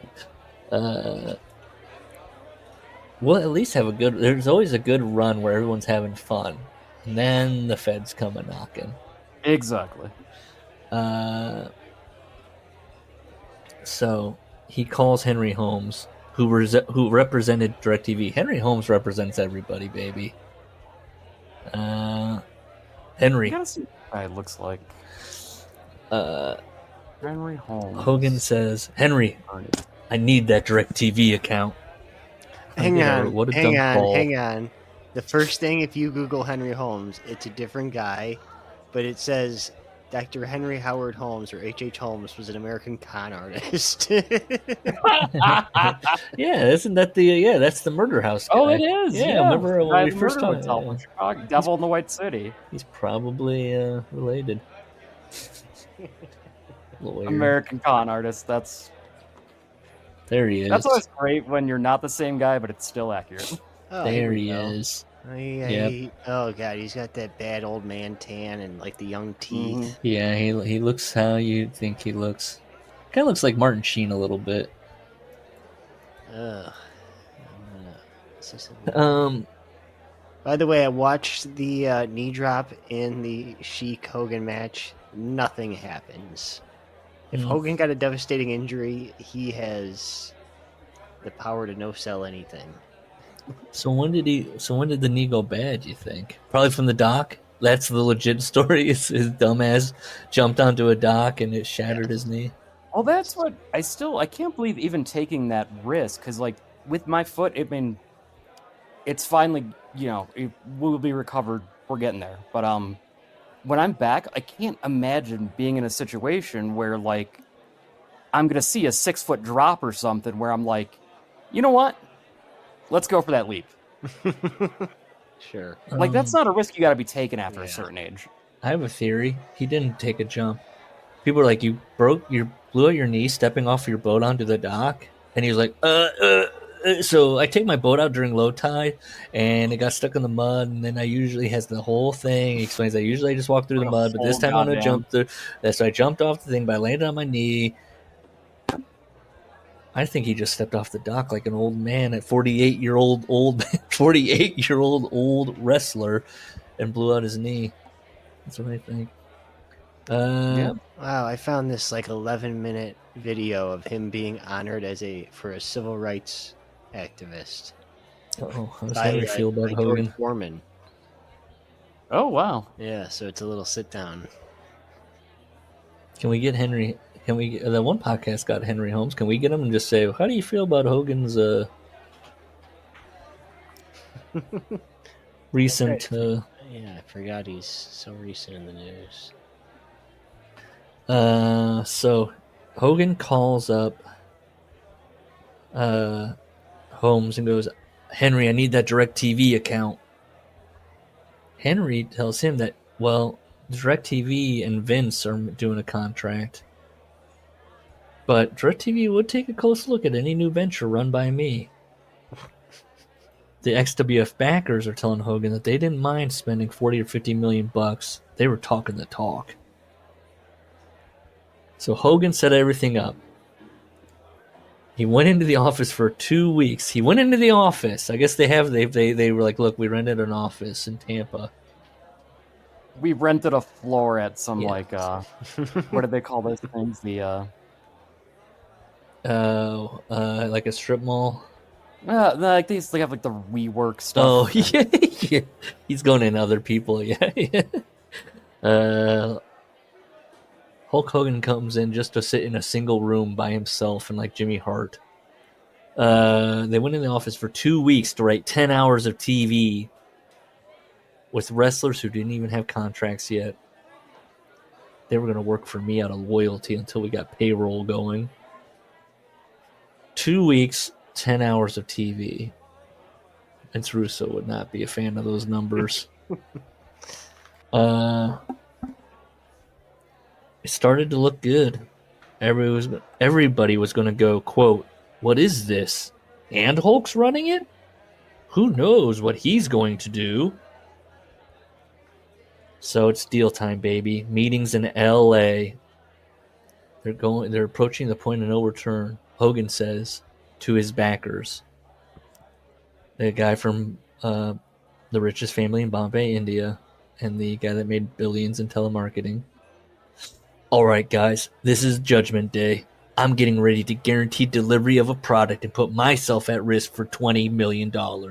You guys are the billionaires, and all you can tell me is how much money you have. Now I need you to tell me if we're in business or if you're just weekend warriors. He's flipping the dang latkes again. All of a sudden, they backpedaled. This timeline makes no sense, Gus. Well, they've got the videos up on YouTube. They said they just wanted to make 10 hours of TV for $300,000. Then see if we had anything. This is so. Why is I guess, and I mean, Hogan wants to present it like this thing could have been huge. I guess is what he's saying. He's presenting it like it could have been huge. Well, I mean, if DirecTV would have bought TV time, yeah, and actually looking at the roster, I mean, it's not a unserious venture, right? But he's kind of saying, well, then they just didn't want to spend the money on it, and it's like, here's the point. He goes, you do not compete with Vince McMahon if you've only got one bullet in your gun, because if you hit him with one shot, you're not going to kill him. You're only going to make him madder. I was like, why do they? Why are you trying to compete with Vince? That's right. That's what. That's was my note. It's like, why is this guy, his instinct? Why would that be the goal, to compete with Vince McMahon? And that's making him poo-poo this whole thing. Does he just see it as low rent, and now he's like, oh god, I don't want to be associated with something low rent? Yeah, and I think he doesn't want any loser stink on him. And if you can't be the best, I guess. I think that's kind of short-sighted, and you probably could have actually carved out a decent spot, especially with DirecTV. I don't know. I mean, wasn't TNA doing the weekly pay-per-views on satellite, on DirecTV or whatever? This was right before TNA. Yeah. So TNA had not started yet. So it's interesting though, because you've got guys like AJ Styles that were involved and. Well, Larry, you walked away to go. Oh, he's getting back up. No. He's back up, folks. He's got his latkes. Done, yeah. Yeah, let's watch him eat them now. He was in LA. He he's looking across to his why am I losing the word now? They didn't want to compete with Vince, right? Well, yeah, they're just like, we just wanted 10 hours of TV for $300,000. Like, that's all we want. We just want to dip our toe in here. And he's like, that's not how you compete with Vince McMahon. Gus and I were talking about, why do you have to compete with Vince McMahon? Yeah, why can't you just try to develop a new TV product? And so here's what Hulk says back. Sorry, I'm the wrong person for this job. I'm not here to pioneer. I'm here to make deals. So they go, okay, well, how about this? We'll give you $2 million, and you lend your name to the company, and come give us a hand every now and then. Hogan thinks $2 million is not a lot of money for what I'm bringing to the table. Like Gus said, he doesn't want to lose or stink on him. But it would pay my bills in Tampa and Los Angeles, and we could live without spending the kids' inheritance. Jesus. Are they that bad with money? They're blowing all the Hulkamania money? Yeah. And that was the major... they're bi-coastal. They're... yeah, they are. Why are they in Los Angeles? Oh, to get probably... Brooke is starting... Let's get that career going. And his wife... She's from LA. Oh, that's right. Well, how's her French mid-century bistro going? I thought, or was that their house? It's also their house and also a bistro. Remember that? He says this, and then that's where Jerry, the guy, I eject everything out of my mind the minute we're done with it. The guy that knocked his head, he stole the idea of having a French house from Linda's... I don't remember what the point. He said that, wow, Linda's house or Linda's bistro that she ran just looked like Jerry's house in France. So, and then also Hulk realizes he's a major stockholder in the company because they put that $20 million. He said, I'm on the hook for $20 million. So if I got this thing on its feet, he could actually make some money. He's a major stockholder in the company? Does he mean like the company that they're like, hey, if you invest in some Genvec Ventures... None of this is real. Well, I know. Yeah. I'm just trying to make it make sense. I know. The problem now here's a new problem. They brought in a guy, and I did not look this guy up, and I really regret it, but I was like, home stretch, here we go. I don't have time, even though I already had looked up knee surgery history. They brought in a guy named Lud Denny. He was a buddy of one of the backers. I'm guessing with a name like Lud Denny, he was not friends of the richest family in Bombay, India.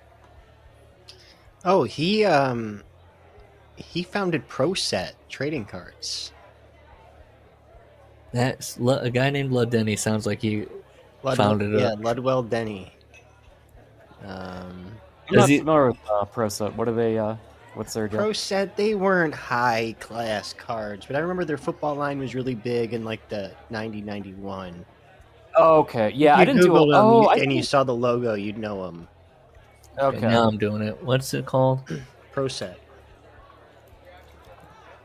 ProSet trading cards. They weren't up yep. Okay. Yes, sir. Yes, sir. There we go. Okay.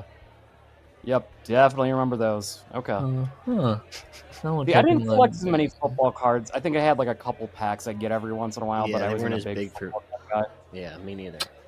Lud Denny looks who I thought he would look like. The Lud Denny gallery. He has his own gallery of cards from, it's his card, right? No, wait, it's Lud Denny. The hell? Is he saying he was a head coach of the Giants? What? Is this a different Lud Denny? I mean, I would imagine it's the same guy. It's a very unique name. You don't think there's just a work card that he made? That's what I can't decide. Is this a joke card? Yeah, it's a joke. I feel like I don't like the joke. Okay. You're saying you're the coach of the Giants? It's confusing. To a guy like me, it's confusing. Like, was he? A dumb guy like me. He looks like what you thought he would look like. Yeah, Okay. if you actually read the text on the back, it's a complete joke. Oh, okay. Okay. Would you put yourself a trading card of yourself? Well, it says the P.T. Barnum of trading card industry, who in an interesting turn of events was named head coach of the New York Giants for the 1990 season. The sporting world was shocked when Denny was released prior to his first game. Reason? Arranging travel packages to a Giants game in San Diego. The plan unraveled when it was discovered that the Giants were not scheduled to play in San Diego. I guess that's a joke. This is stupid. Maybe there was like some sort of in the news story that like would make that. In or off? Relevant. I just Yeah. found a guy writing about him, remembering him. He died in 2010. Remembering Lud Denny. He was a big bear of a man. Dreams for the hobby. He creates Pro Set. They put out their football cards, and soon he has over 200 employees. Cranking out their football card printing press 24 hours a day if needed. Just he loved trading cards. Do you want to hear an exchange at a Pro Set meeting? He was a job creator. Yeah. In 1992, some of the company's executives drove the few miles to Beckett for a meeting. Beckett, that's a dirt rag. Yeah, were they trying to boost their prices a little? Because Beckett Let's probably see. had them too low. Yeah. The meeting, I remember, goes like this. Pro Set exec. We're so proud we're numbering all the hobby cases of the 1992 Pro Set. Me. How about numbering all the retail cases? Pro Set exec. No, just the hobby cases. 2 years later, Pro Set was out of business. Oh, this is a Beckett employee. Fellow Beckett employee Theo Chen and I discussed this meeting. You told them how to save their company. They did not listen. Well, he's dead. And this is how Hogan describes him. And he's booking Hogan. He was a buddy of one of our backers. He was a big fat guy with hair down to his ass. Said he knew a little bit about the wrestling business. Led Dunny told me that the Dalai Lama blessed his family. And that he also saw a shooting star when he was a kid. ... All these stories. I wrote, don't bullshit a bullshitter, I guess. Yeah. Hogan's so turned off. I got no time for this. This is immature. I love that one of the stories is even feasible. Like, the one is like, when I was a kid, I saw a shooting star. Hogan's rolling his eye. Okay. Sure, buddy. I saw when Friedman did one from the top rope. Yeah, I see one every night, dude. All these companies he ran, but he never talked about wrestling. He told me one time, wrestling's just another business. No, you don't understand. Wrestling is not just another business. Wrestling is completely different from GTE or Microsoft. You don't have a clue what you're dealing with. You'll go in there to set up a deal, and if somebody doesn't get paid under the table, you're going to find yourself with a spike up your butt. You won't even know what's happened to you. You got to swim with the sharks in this business. You're going to end up with a spike up your butt? Hogan grew up in a different business. Yeah. That's like business.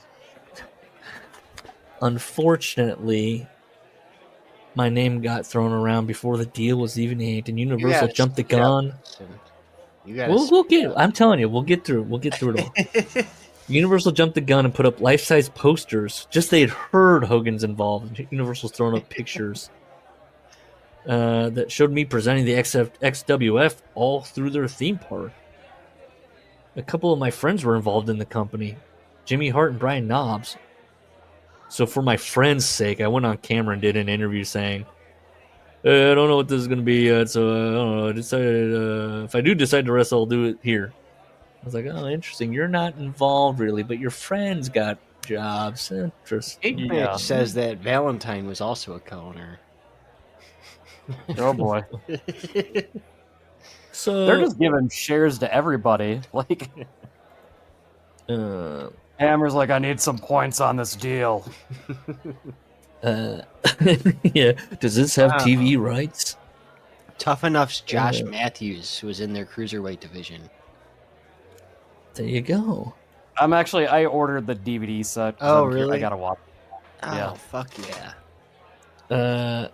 So Hogan says he exited gracefully and he put over the company, and that was his experience. They're still trying to make a go of it, but it's an uphill battle. Chapter 65, The Look.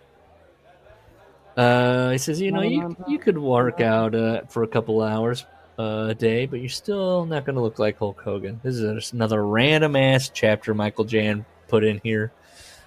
I don't think it's Michael Jam putting it in. I think Hulk is just talking. He just moves on from XWF and he's like, let me tell you about what it is. Here's wow. Insane. So he starts going back on about his knee or something, and that leads to working out. And Michael's like, how's the knee today? Have either of you ever wondered, how do you look like Hulk Hogan? Listen, this does answer a lot of questions that we've had. A lot of people have had.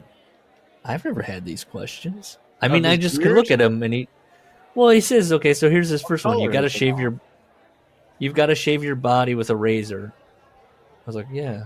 I look at him, I'm like, yeah, he shaves his body. I assumed he was not a hairless person. I don't mean that. I just mean the beard color. Oh, that? I always just remember thinking as a younger man, like, why is his beard? I thought that my first thing when I first saw Hulk Hogan doing having grown out the beard and then having the Fu Manchu, I thought he was doing grease paint, to be a heel, just to be like a jerk off. Okay. I thought he was painting on the black just to be like, isn't this like how Jericho would dye his hair at the tips? That's what I thought too. Yeah, I always thought that was like, yeah, he's a bad guy and he's being like a piece of shit. Like, yeah, he's just being goofy. And then I thought it was spray painted on. Yeah, and then somebody's like, no, that's his real beard, and I was like, why is his beard black? I never even thought that he was dyeing. He was bleaching his hair. His hair had been blonde so long. I was like, maybe he just has blonde hair.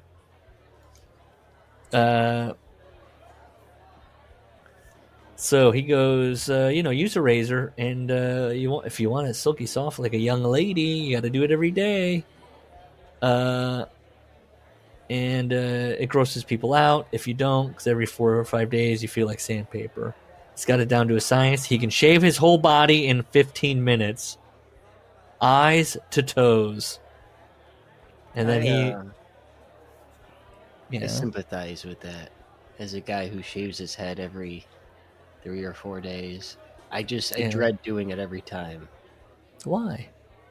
It's such a pain in the ass. Yeah, and it's just idle time. There's no way to speed it up. It's just gonna be what it is.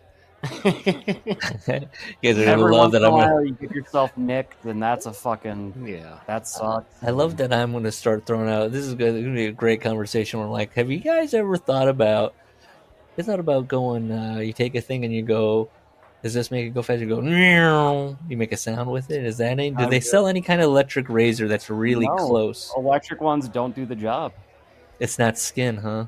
Just. And that's why I just wear hats all the time now. I'm like, I just let it go for a week or two since I work at home or whatever. But you guys don't do the straight razor and just kind of go. No. It's a burden. It's a struggle. Is there a type of like a Larry David where he's not doing anything? It's just all gone.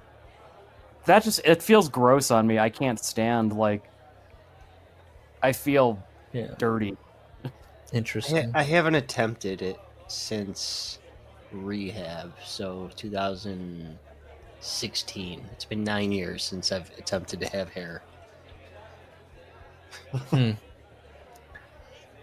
mean, I see my stubble. I have hair. It's just Would you? Right. You should. I mean, could you get away with wearing your hat around and then just one day you're in front of your wife and you pull off the hat and then you go, "I'm just trying something," and it's at least 2 months of growth. Would you be like, "What the fuck?" You're almost touching on something that that I would like to talk about, but I don't know if I should. Okay. Well, let me chew and then I'll share it with you and you'll like it. Okay. I'm just in silence. I don't even. Like I say, I'm filling it up now, and he's taking a drink of root beer. I make jokes about my appearance. I make the bald jokes a lot, right? Mm-hmm. Like if I see a guy who's like losing his hair and like looks awful now, it's just be like, God, what a curse this is. You know what I mean? Yeah. Being bald, it robs Yeah. you of your youth so quickly. And you know, I don't know. I just wouldn't think bald is a type that anyone would Mhm. have. And so when someone tries to convince me otherwise, I never believe it. Right. Even if I probably should believe that person. I mean, people say it. You got to believe it if people say it, right? No one no one likes I mean, people must be attracted to Vin Diesel. I know. He's a chrome dome. I think there's a difference between being attracted to that bald and like the Jason Alexander. no, because people I'm like being Larry totally David. self-deprecating, but yeah. I don't know. I think Larry David's done a whole episode about going on a date where the guy was into his him being bald. I think.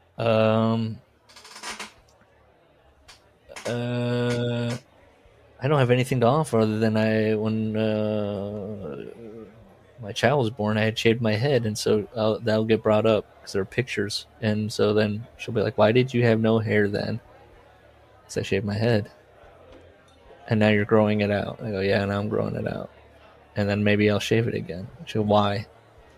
I said, "Because I don't know. Why not?" Good. That's it. So he can shave his whole body in about 15 minutes from my eyes all the way down to my toes. That includes back, armpits, stomach, legs, everything. He says then, yeah, well, yeah, he says everything. So, I mean, does he turn around on the camera in the sex tape? Do we know? Does I mean, does he's shave fucking everything? wearing those tiny little banana hammocks when he's like on the beach and shit. Yeah. Like the You Brooke think, yeah, pictures. he's in, probably like, doing it. Yeah. I feel like we would have heard about it if it was like Hogan actually has a gigantic bush. You guys ever like shave body hair? Like I remember being younger, like being like 19 and like disgusted with my chest hair. Interesting. And like shaving it. Mine But grew- I put it now because it's fucking manly as shit and like Yeah. but like not a fun experience. I couldn't imagine like going through that like for yeah. your entire life like that. I have an Italian friend who yes, me too. Who shaves, or he did. I don't know if he still does or not. He used to, when we were younger, shave his body. And my question always was, but why your arms? Like, I get you don't want a hairy back, maybe, or Right. yeah, like you think us, maybe the hairy chest is too much at a younger age. Because then though, but if they see the super hairy arms and like no hairy chest or back. And you know, I don't know. Have you ever seen Robin Williams? It's gross. Like there is a point. I was just watching. What was I watching? What movie was And it? there's no way to thin out. Like if you could thin out the hair, that'd be cool. But you know what I mean? So it's either all or nothing. Yeah, it's not like you take a number like 5 guard to it. Like I was just watching Jumanji, the original, and he reaches out at one point, and I was like, "This fucking guy is so goddamn hairy." It looked like a glove. The hand looked animalistic. Then there's my hair. Hogan's natural hair color used to be blonde. But he says now I'm older, starting to gray. He just bleaches his hair and his mustache. He wants it all the same color. My beard is a different story. It's 3 different colors now. It's black, it's blonde, and it's gray. And he wants everything but the mustache dark. So he dyes it. In 2003, he dyes it. I get the Grecian formula dark dye. It's constant maintenance, brother. It's crazy. And then he lies. The only thing I don't have to fake is my skin color. My mother's half Panamanian. So I'm dark to begin with. My skin just gets darker when I'm out in the sun. That's one thing I don't have to work on. It's like, you're lying to me. He has to tan. He has to be that orange.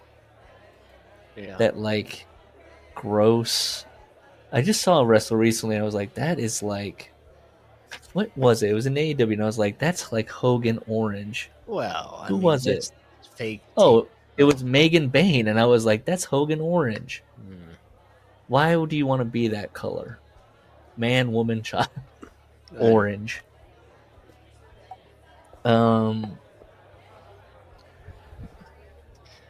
So I that's was it. thinking too, like with MJF, like you could say having a tan looks better for your muscles. Yep. But if you're coming out there for a promo, you don't still need to be that color of, orange. I have a question. I know, the Young Bucks do spray tan. They don't tan, right? They do spray tan. I mean, it seems like everybody does. What the fuck's wrong with Well- these people? They can't get in the bed? Skin cancer. And Ah, they don't. They want to do it. Now, here's my question though. MJF has wrestled and literally has left the dyer on the ring. It never looks like even. He's had to comment on it, make a joke about it. The Young Bucks, I've never watched a Young Bucks match and been like, ugh, that's spray tan.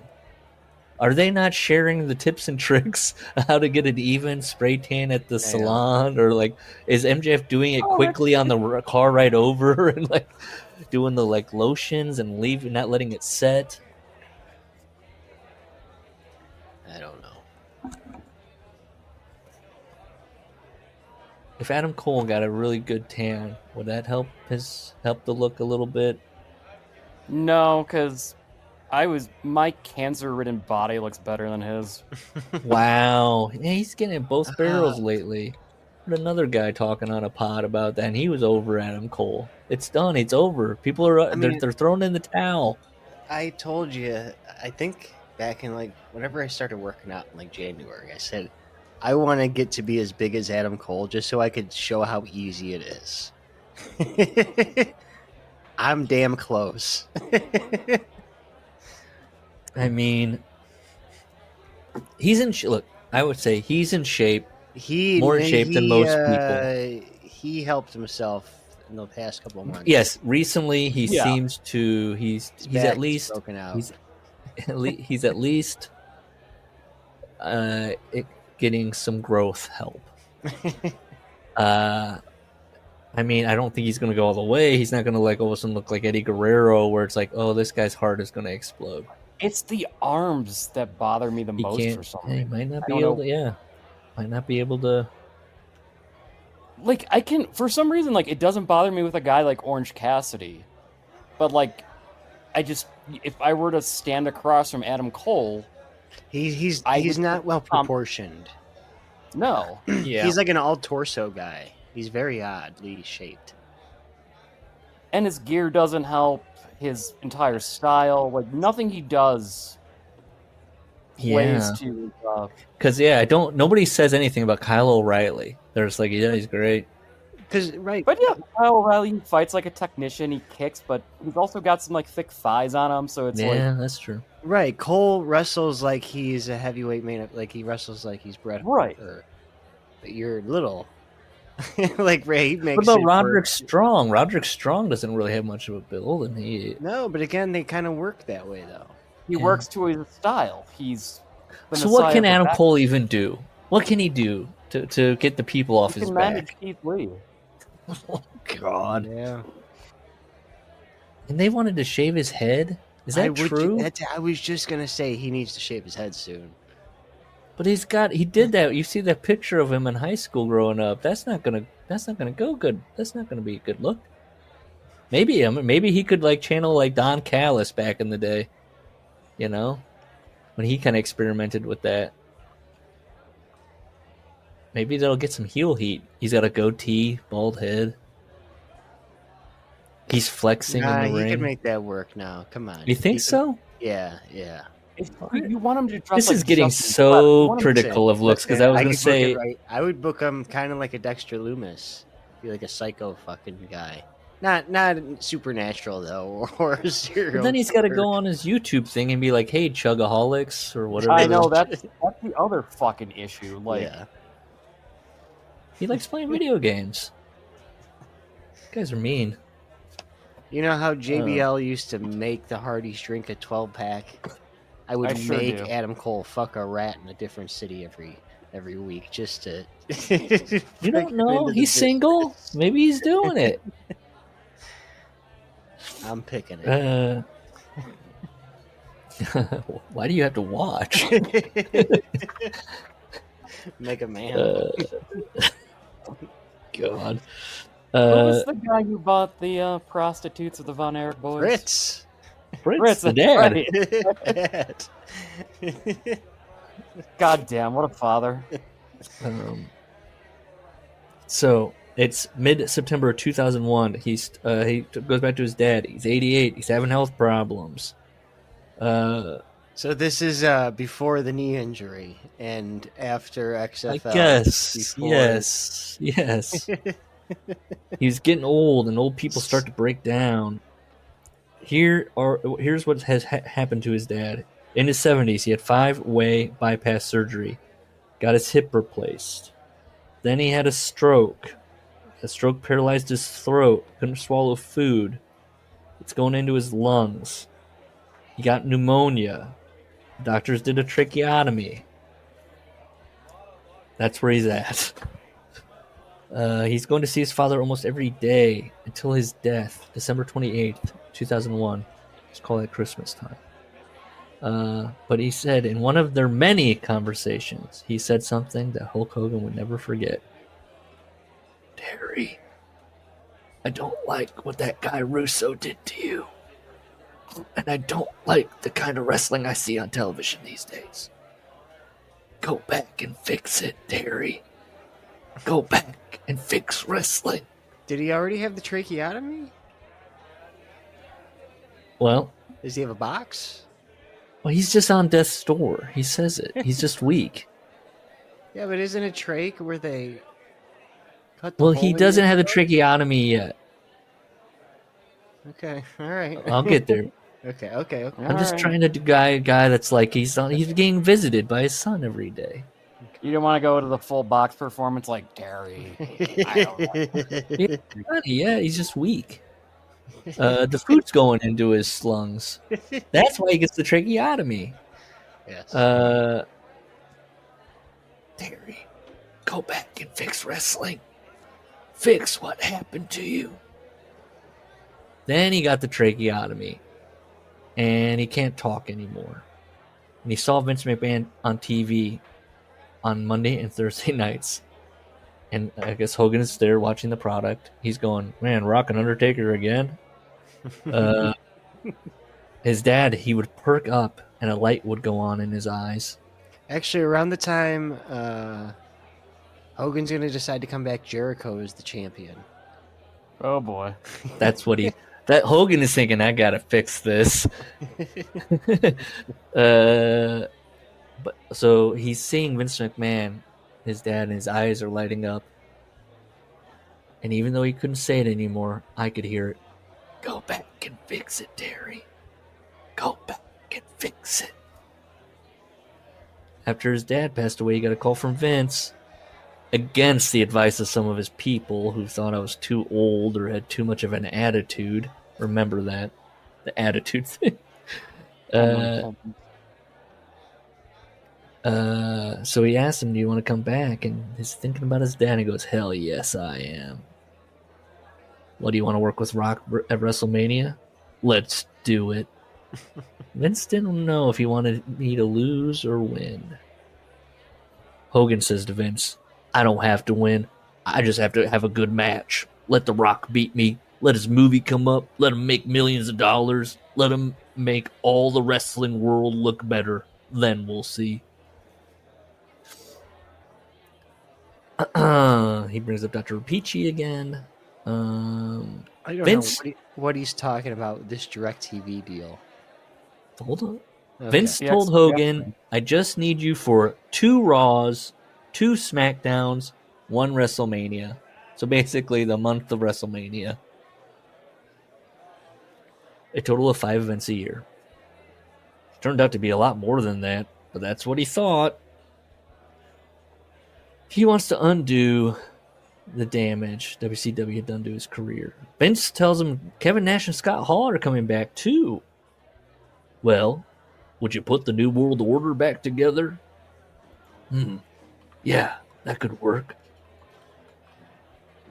I told Vince I'd help him get a new deal with DirecTV. I arranged a meeting in Los Angeles with Vince and Linda.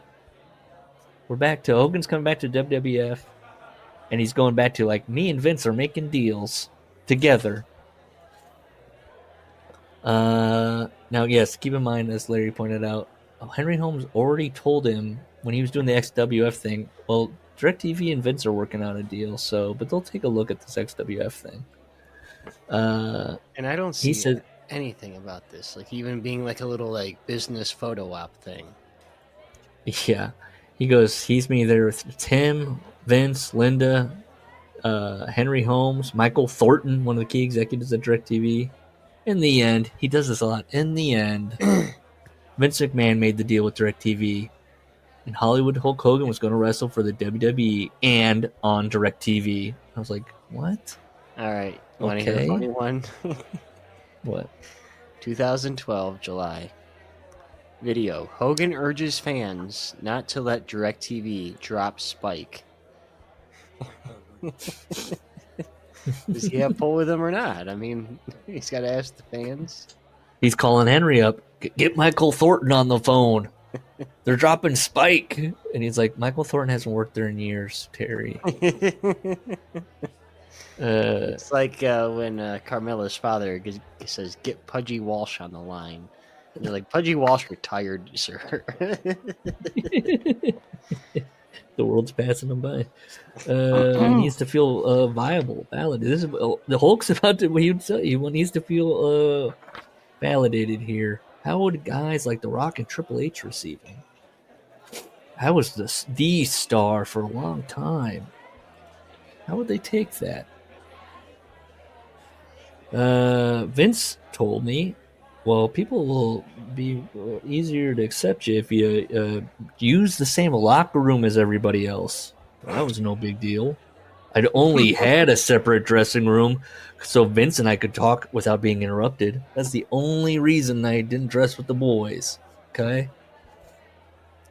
Vince also told me, yeah, you should also just pay for your own cars and you travel and fly commercial.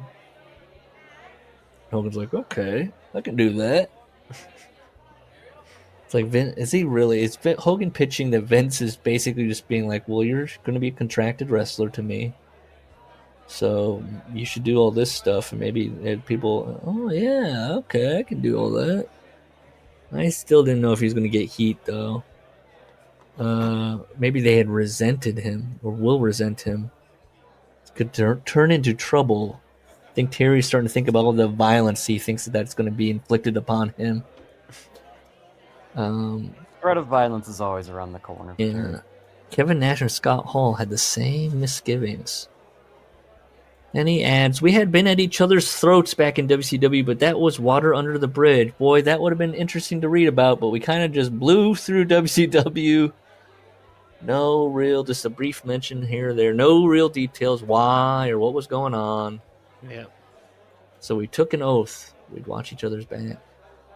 So, and then here's the oath. If someone says something bad about me, or you tell me. If something says bad about you, I'll tell you. Okay? No one should be talking bad about us. Cool. February, Staples Center in LA. They go in there. The guys were magooing us. You ever heard about this? Magooing? You ever been magooed? Nope. Peanut's been magooed. Yeah, he's getting magooed. When you magoo somebody, you're saying one thing, but thinking something else. That's what the wrestlers were doing to us. You ever getting magoozled? I was just like, holy shit, anyone could be magooing. If you have that, if you have a word for that. Your life is a constant magooing. Magoos. They were saying, hey, it's good to see you. But they didn't really mean it. They were waiting to see what our role was going to be. They were magooing them. Peanut butter. So, for the next couple of weeks, Hogan, quote unquote, I watched the Stone Cold Steve Austin and Vince McMahon show. Very intense eye contact between them. Like they were saying to you, what do you think? I don't know, what do you think? Back and forth. Real close communications. But I was on double secret probation, so I kept my mouth shut. Is he just like, oh, that's not how we used to communicate?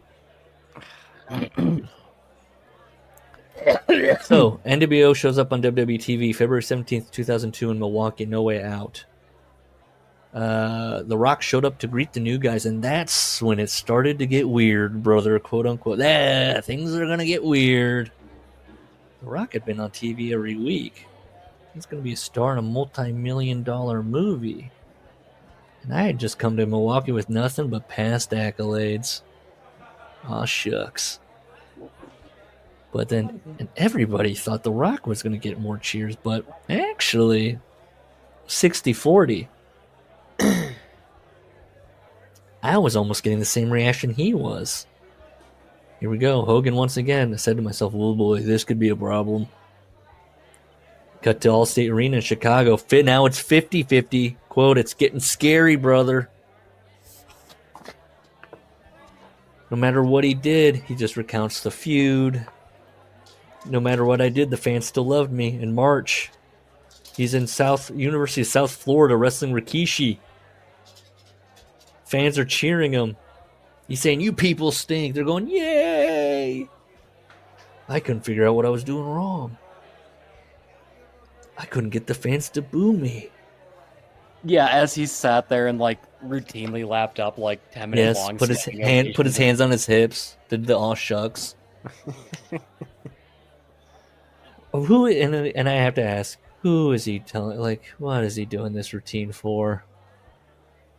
Joe Louis Arena in Detroit.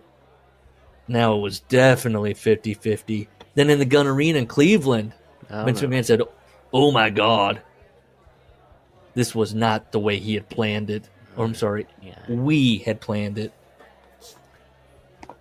Okay, so we're going to go to Toronto. Wrong. Chapter called Heat. SmackDown in San Antonio, Texas. He was feeling run down, kind of flushed. He's at the airport. He can't get his bags into the trunk. He can't pick them up. Doesn't have the strength. Gets a cab driver to take him home. Doesn't take his own car. Cab driver puts the bags in his car. Takes him home. Cab driver is nice enough to walk him through the gates.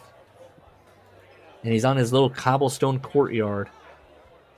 So I guess he made it from San Antonio to Florida. He's in Florida now. Okay. He gets halfway through the courtyard. He falls down. The cab driver says, "Thank God you got your hands out in front of you. You really could have hurt yourself." "Thanks, brother. I'm just really tired." Then he passes out. He wakes up in the emergency room. The cab driver is there, standing over him. "Mr. Hogan, you fainted again. I got you to the emergency room. Are you going to be okay?" I mumbled something, and that was it. The cab driver took off. "I'm not as an emergency contact. Bye." Then I found out that I had 104-degree fever. I guess a doctor told him. He doesn't say. It's 2 o'clock in the morning. 3 hours later, 5 in the morning, my fever went down to 102. Tries to get released. "I only live 2 blocks from the hospital," I told them.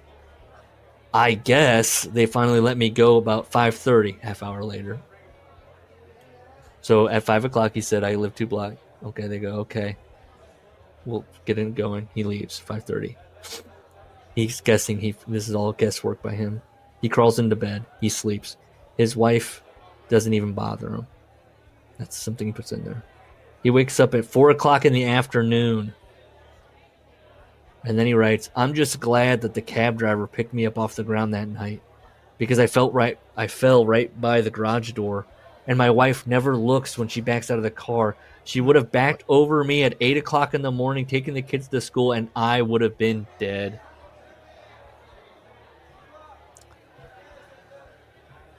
And then he thinks, you know what? Now that I'm thinking about it, even if that hadn't happened, I would have died anyways because I was laying outside all night with that fever of 104. I was on my last leg and I didn't even know it. I was like, okay, so Hogan got sick. That's it. End of chapter. Chapter called Heat. Hogan got sick. And I guess, I don't know. Is he sick? I thought he was having a heart attack or something. No, it's probably just a flu or infection. I mean, Yeah. that stuff. He got sick. And I don't know, just like with my health stuff now, I do not take the slightest small thing can just lead to Anxiety. scariest stuff sometimes. Yeah. Toronto. He goes to Canada. The customs people were kissing my shoes. Doesn't matter. He could have been carrying weapons into Canada. Don't matter. The custom agents are going to let him through. And they're going, beat him! Hey, beat the Rock! Hogan said, oh God. Vince McMahon ran Access previous to WrestleMania. People paid $50 a ticket to see The Rock's wrecked ambulance or WWE Hall of Fame memorabilia of Andre the Giant, Freddie Blassie, other WWE immortals. They start taking a poll at Access. Who do you want to see win the big match, Rock or Hogan? Almost everybody who came through wanted Hulk Hogan to beat The Rock. That really got us panicked. I hate this. Vince and Hogan talk Saturday morning of WrestleMania weekend. We decided it was time to turn me back into a babyface. Vince says, we can't fight it. You just got to go with it. Then we talked whether I should win the match or go ahead and lose it as planned. He doesn't wrap up what they landed on, but spoiler, they landed on him losing. Then they said maybe we should wear red and yellow. Saturday afternoon, he's ready to. He's got everything worked out, except what he's going to wear. About 5 o'clock in the afternoon, Vince got me on the phone again. Monster, what's up, brother? Monster, we need the red and yellow. Well, I could get that stuff on short notice. It was in my basement in Clearwater, Florida. So he gets on a plane Sunday afternoon. He goes all the way to Clearwater, goes to his basement, grabs the gear, goes back to the airport, flies back to Toronto. It's 2:30 in the morning. Goes into his hotel room. He's tired. Somebody's in his bed. It's a man named Chris Sader, one of my biggest fans since he was a little kid. Okay, so he goes to another room. That's where his wife and children are. What the hell's going on? Well, I saw Chris down in the lobby and he didn't have enough money for a room, so I felt sorry for him and told him he could sleep here. Well, that's just great. Well, he didn't want to wake Chris up. So he just sleeps in the same bed as his wife. They're all sleeping in one bed. They couldn't afford multiple beds. They couldn't afford adjoining rooms. Or maybe this is the adjoining room. I don't know. But it's got the one bed. They're all in it. Now, aren't these kids like teenagers by now? Yeah. 2001? 2000? No, Well, Nick, or at least- Nick would be like yeah. 8. Okay. And Brooke would be maybe 12. Okay.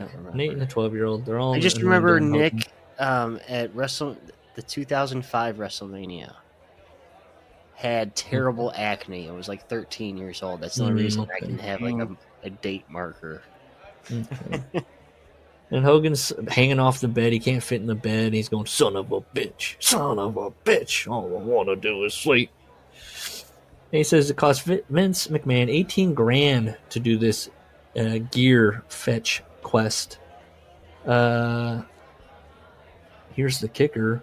I called Vince and told him I brought the stuff just like he wanted. He said, that's okay. We're not going to need it. I said, what? And Vince said, we're not going to do it right now. As usual, he was right. 3 in the afternoon, he's at the arena. He's watching guys talk about their matches. Not me. He's sitting 50 rows back. He's not going to touch the ring until it's game time. He does say, well, also The Rock and I also had already figured out our match a couple weeks prior. You know, the high spots, some exciting parts of the match. We can go back and forth. Nip and tuck. The two legends thing. Nip and tuck. I thought a lot about how much was riding on. This is as close as he's going to get talking about that, what we were talking about on the 100th episode. I thought a lot about how much was riding on this one night, this one match. Probably the biggest one of my career. I had something to prove to the world, to the fans, to myself. Didn't want to screw up. All of a sudden, I said that bonehead thing to Vince McMahon about collecting my money, and I wish I hadn't. You remember all that in Chapter 1? You remember that? This is where people told Vince, and they're like, maybe don't bring Hogan back. He's got an attitude. He's about to go out, and he says that he looks at Vince and goes, everybody screws with me, brother. My wife makes me work hard. My kids make me crazy. The government screws with me. The IRS screws with me. And sometimes even you screw with me, Vince. But out there, that's my damn house, and nobody can mess with me. Now I'm going out there to collect my money. I'll see you when I'm done. And then in the thing he wrote, why did I say that? It's the 104-degree fever. So, 68,000 people create a vacuum. They suck all the air out, damn near pulls his eyeballs out. His bones are vibrating from the sound. When he flexed his muscles, they went nuts. Oh my God, this is unbelievable, he said. And they're wrestling, and he says at one point, I couldn't let The Rock go down the tubes just as they were releasing the Scorpion King. I knew how big this picture was for him. Most wrestlers only get bit parts in movies. The Rock was the first wrestler other than myself to be a featured actor. Scott's fired. I can't imagine the times like Hulk has chatted up Rock, like talking about like doing a picture together. Mm-hmm. What about Piper? They live? Yeah. Oh. Shots fired. Sorry, Roddy. You're null and void. It's bigger than any Hogan movie. Oh, yeah. Yeah. What about Jesse? I could see Hogan if you're like, what about They Live with Roddy? He'd be like, did anybody even see that movie? Have you heard of a movie called Predator? It wasn't just big for him. It was big for the whole wrestling business. He has a quote here during the match. All right, now duck my clothesline, bounce off the ropes, and hit me with a bigger clothesline. There's no Carney speak, though, so I don't feel that this is an accurate quote. Shouldn't it be Dizzuck?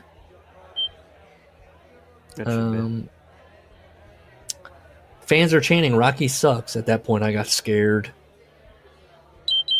What I didn't realize was how wrestling-wise The Rock had already become.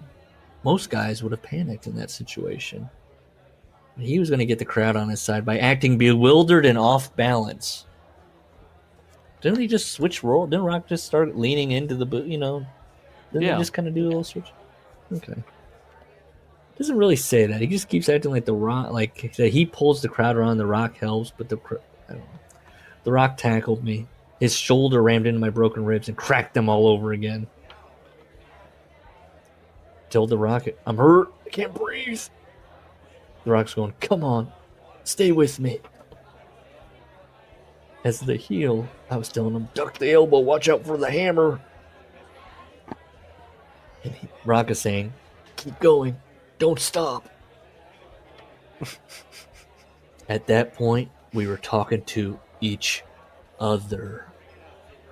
And this is where I wrote, I wish someone smarter than Terry was telling this story. Gobbledygook. The Rock was supposed to rock bottom me 3 times, then give me the people's elbow. Can you take another one?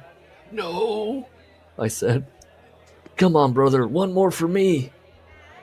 Even though he was a kid, I respected the hell out of him. Okay, let's do it. And he was just, he was so hurt after that. After the 3 rock bottoms and the people's elbow. Couldn't have taken any more punishment. We gave them a match that'll go down as the greatest WrestleMania moment ever. Then we put the icing on the cake. I offered my hand to The Rock, and he raised The Rock's hand. The handshake was Pat Patterson's idea. I didn't like it when he first suggested it. But once I was out there... No, just go out there and shake the kid's hand. Well, like passing the torch? Aren't we more like peers?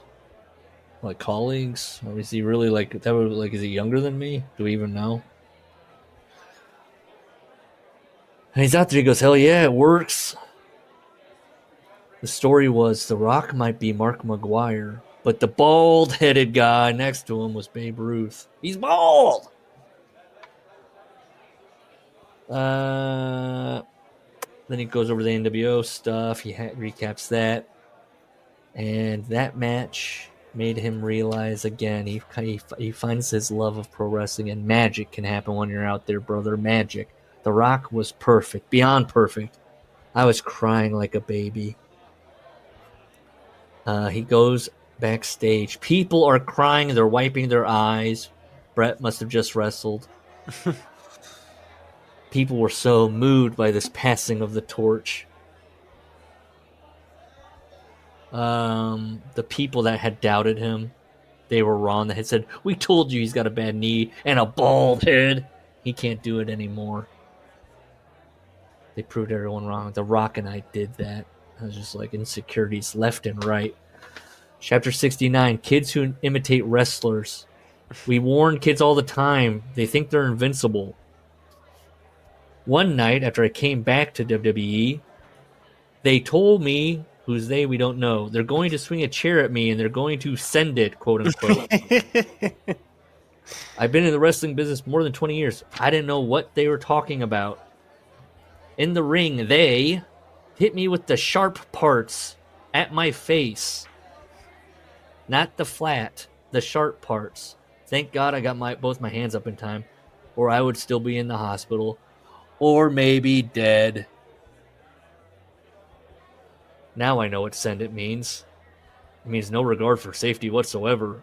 This stuff's dangerous, brother. If you're going to do it at home, you're going to get hurt. That's the real deal. That chapter is chapter 69 after Toronto. It's called Kids Who Imitate Wrestlers. Hogan's mad that a wrestler tried to hit him in the face with a chair with, I guess, not over the head to put his hands up, but just try to stab at him. Hey, he's sending him. Or had it turned around.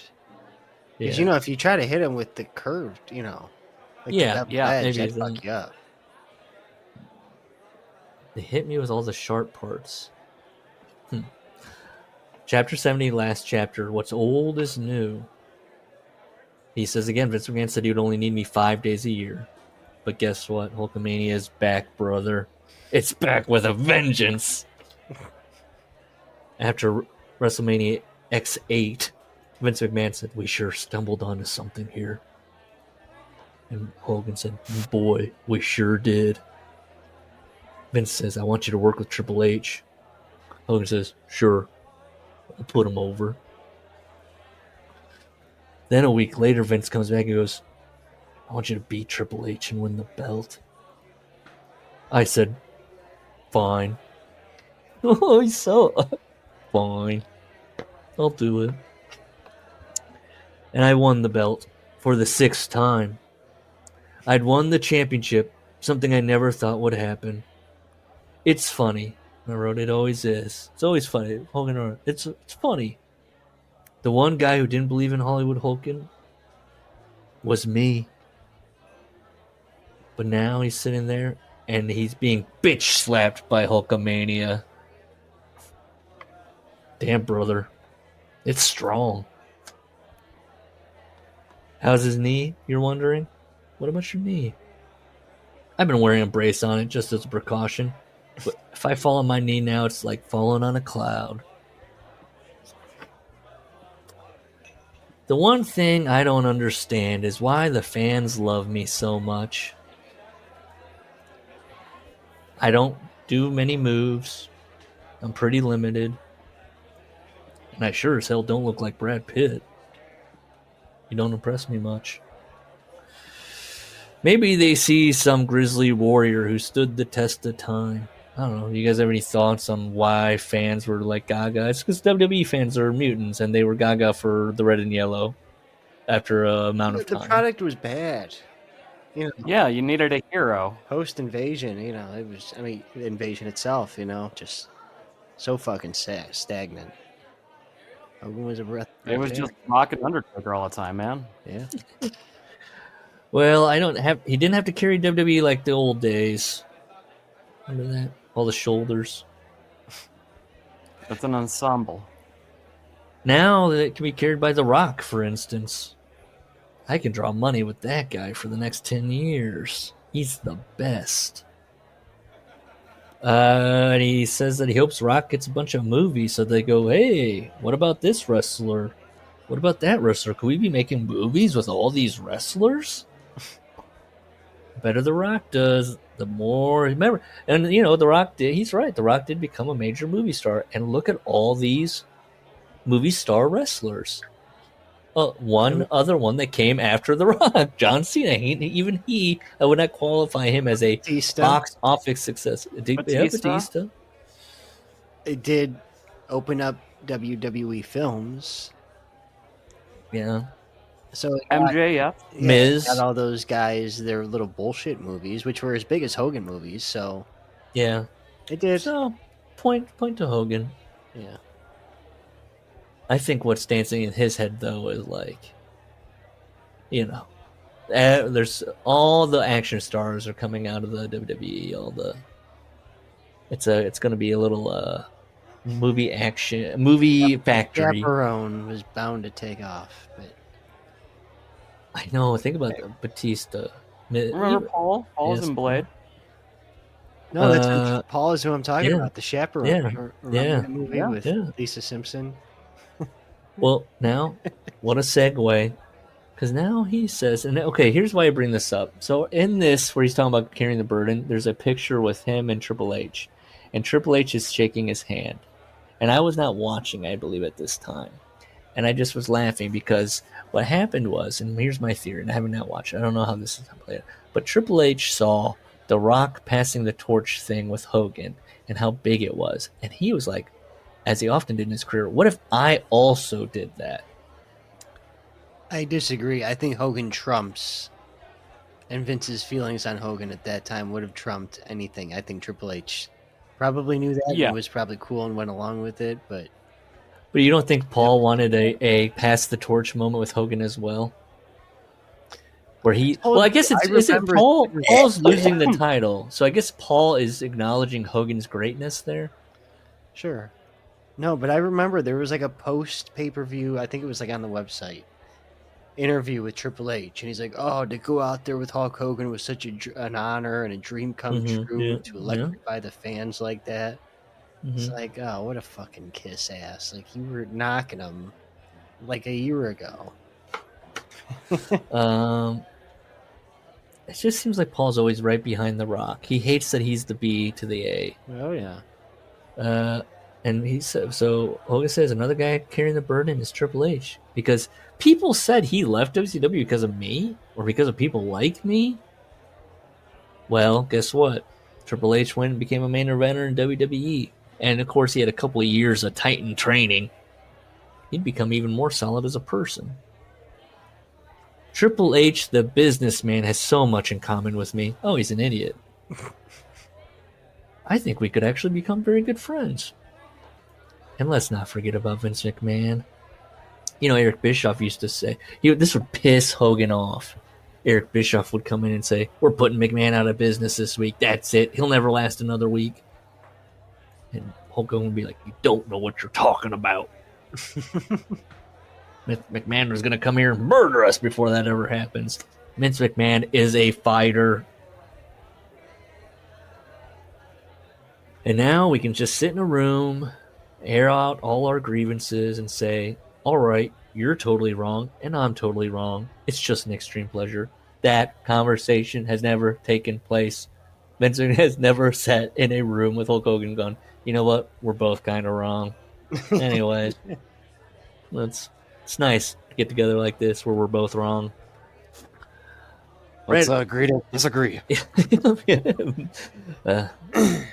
That's where he goes, okay, you don't like that, we'll get creative on it. And then creative comes back a half hour later and goes, no, they're going to do what Vince is going to do what he wanted earlier. Yeah, he doesn't like the changes. Right after I cut ties with XWF, I was approached by another network about putting a wrestling show together. Of course, they wanted to start out with a pilot. But wrestling is not a business where you stick your toe in and test the waters. It's either a total balls to the wall commitment or you don't do it at all. I learned that from Vince McMahon. Now he's in the twilight of his career. He wants to be on a team. He wants to be a team player. Oh no, he wants to be on Vince's team.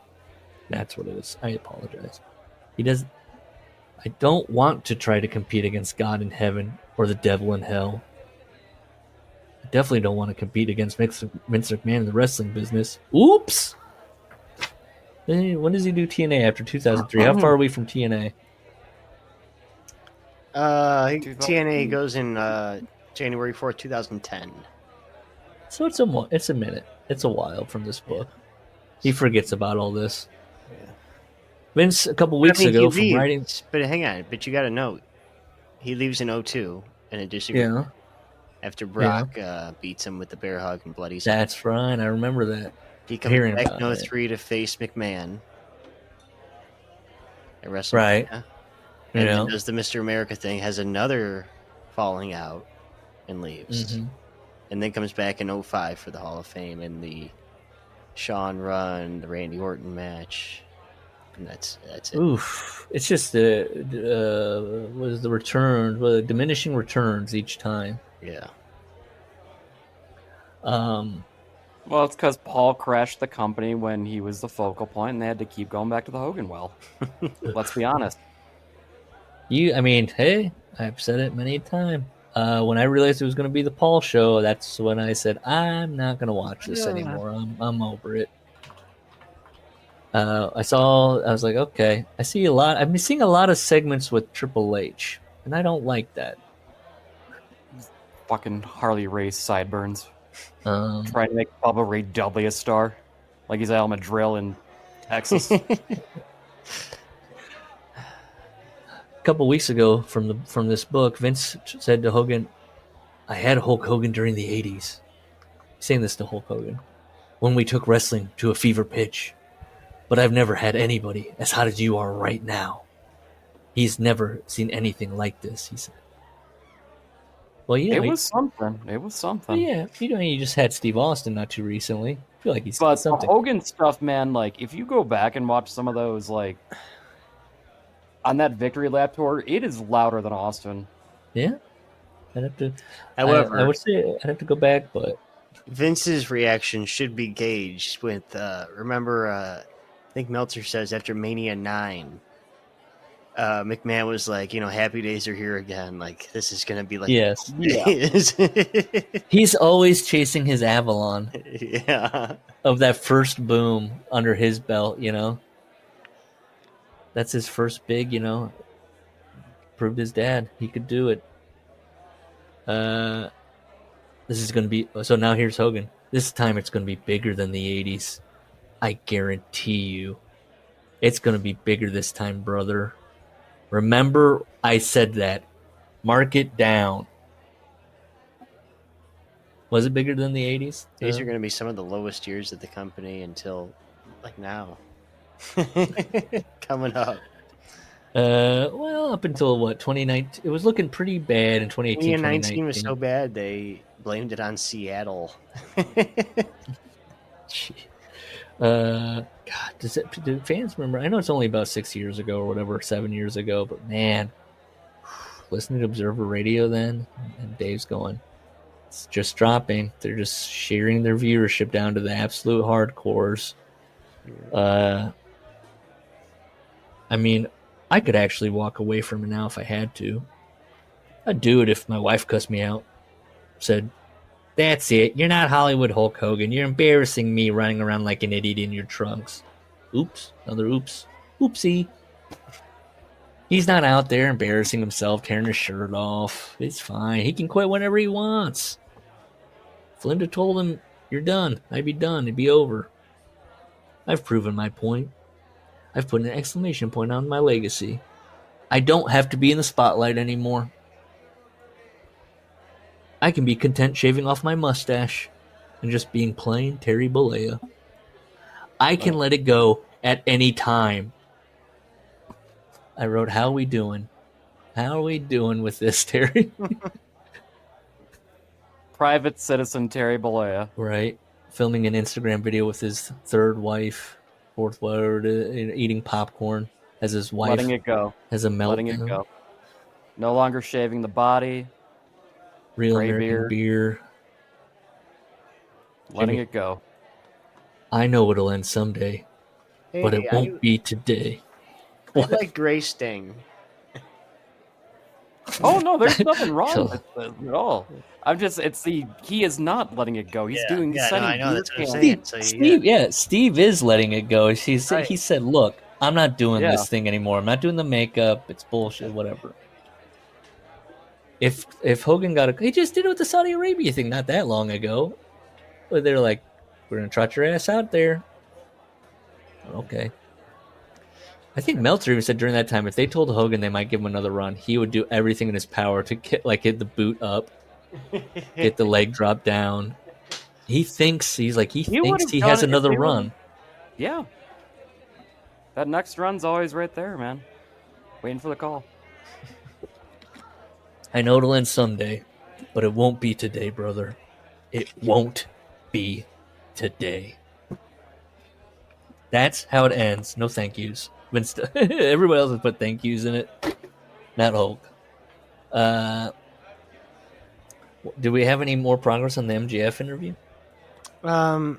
Yeah, he said. Sorry, I forgot to tell you. I mean, it's nothing concrete. Yeah. He's busy. Late April, maybe. I'll let you know as soon as my schedule materializes. And I said, just let us know. We'll slot you in. All right. I'm fine with that. He's got to listen to the whole catalog and then he'll decide. Any thoughts on Hogan? I thought he was dumber. I didn't know he was that. I knew he was dumb. I didn't think he was this dumb. This is also a company book. So I know, but does he have to be so dumb in the company book? Do you think his other book's better? Yeah, of course, he's an idiot. Yeah, I don't know what the deal is. Larry always gets this. This is the end of show, Larry, where he's like, I'm very tired tonight. I am too. I'm brief coming into next week. If we decide we need to do a filler, maybe we can do an XFWF episode or something. Yeah, yeah. I was looking at Larry. the Rogers. Kid Cash against Josh Matthews. I don't know about Kid Cash, but Cash Flow? Now I'm Bagwell liking versus Vampiro. Oof. But Larry's picked out the next book. He told me. Tatum Brown. Mick Foley. Mick Foley's work of fiction, Tatum Brown. You ready for that, Gus? I don't know. I've been browsing it. It reads pretty dry. Oh boy, we're gonna get through it quick then. It is what it is. I know it's fucked up. Right? Is it? Aren't there rape scenes or something? There's I have no idea. Weird stuff. No idea. We might learn more about Mick's, pathos. Yeah. I'm excited. I'm excited. Maybe a curveball.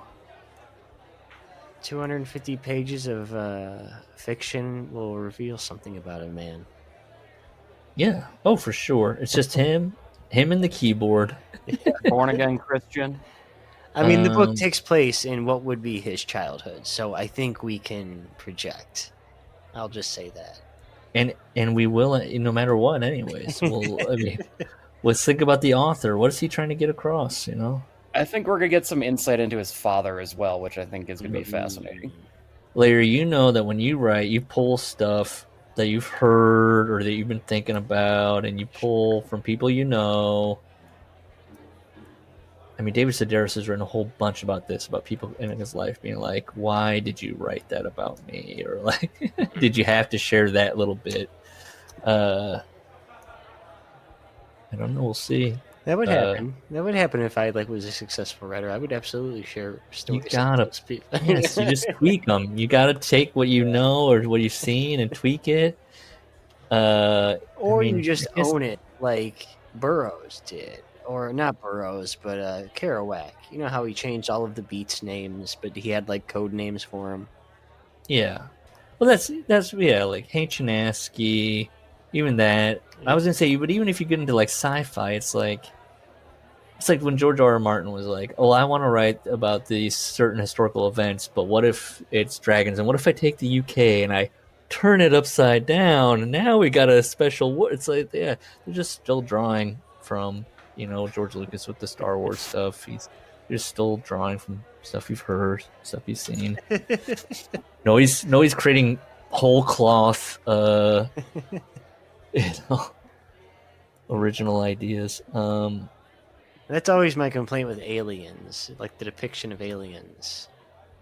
You're all boiling this down from one guy's depiction that we've all kind of based it on since. Yes. You need to totally throw that concept out. It could be a amorphous blob or something. Yes, you want the alien to show up and just be gas. Yeah, but a sentient gas. Have you seen the movie Is it The Arrival with what's her name, Amy Adams? I saw parts of it. I didn't. Is that what it is? No, I said about this. Isn't that she's more or less talking to the monolith? Is she having little moments with the aliens? Where they're trying to communicate, she's trying to figure out what they're saying. They're also it's been so long. They're flashing in and out of time. This is how the Hogan thing is ending, talking about The Arrival with Amy Adams. Yeah. All right, bye. Bye.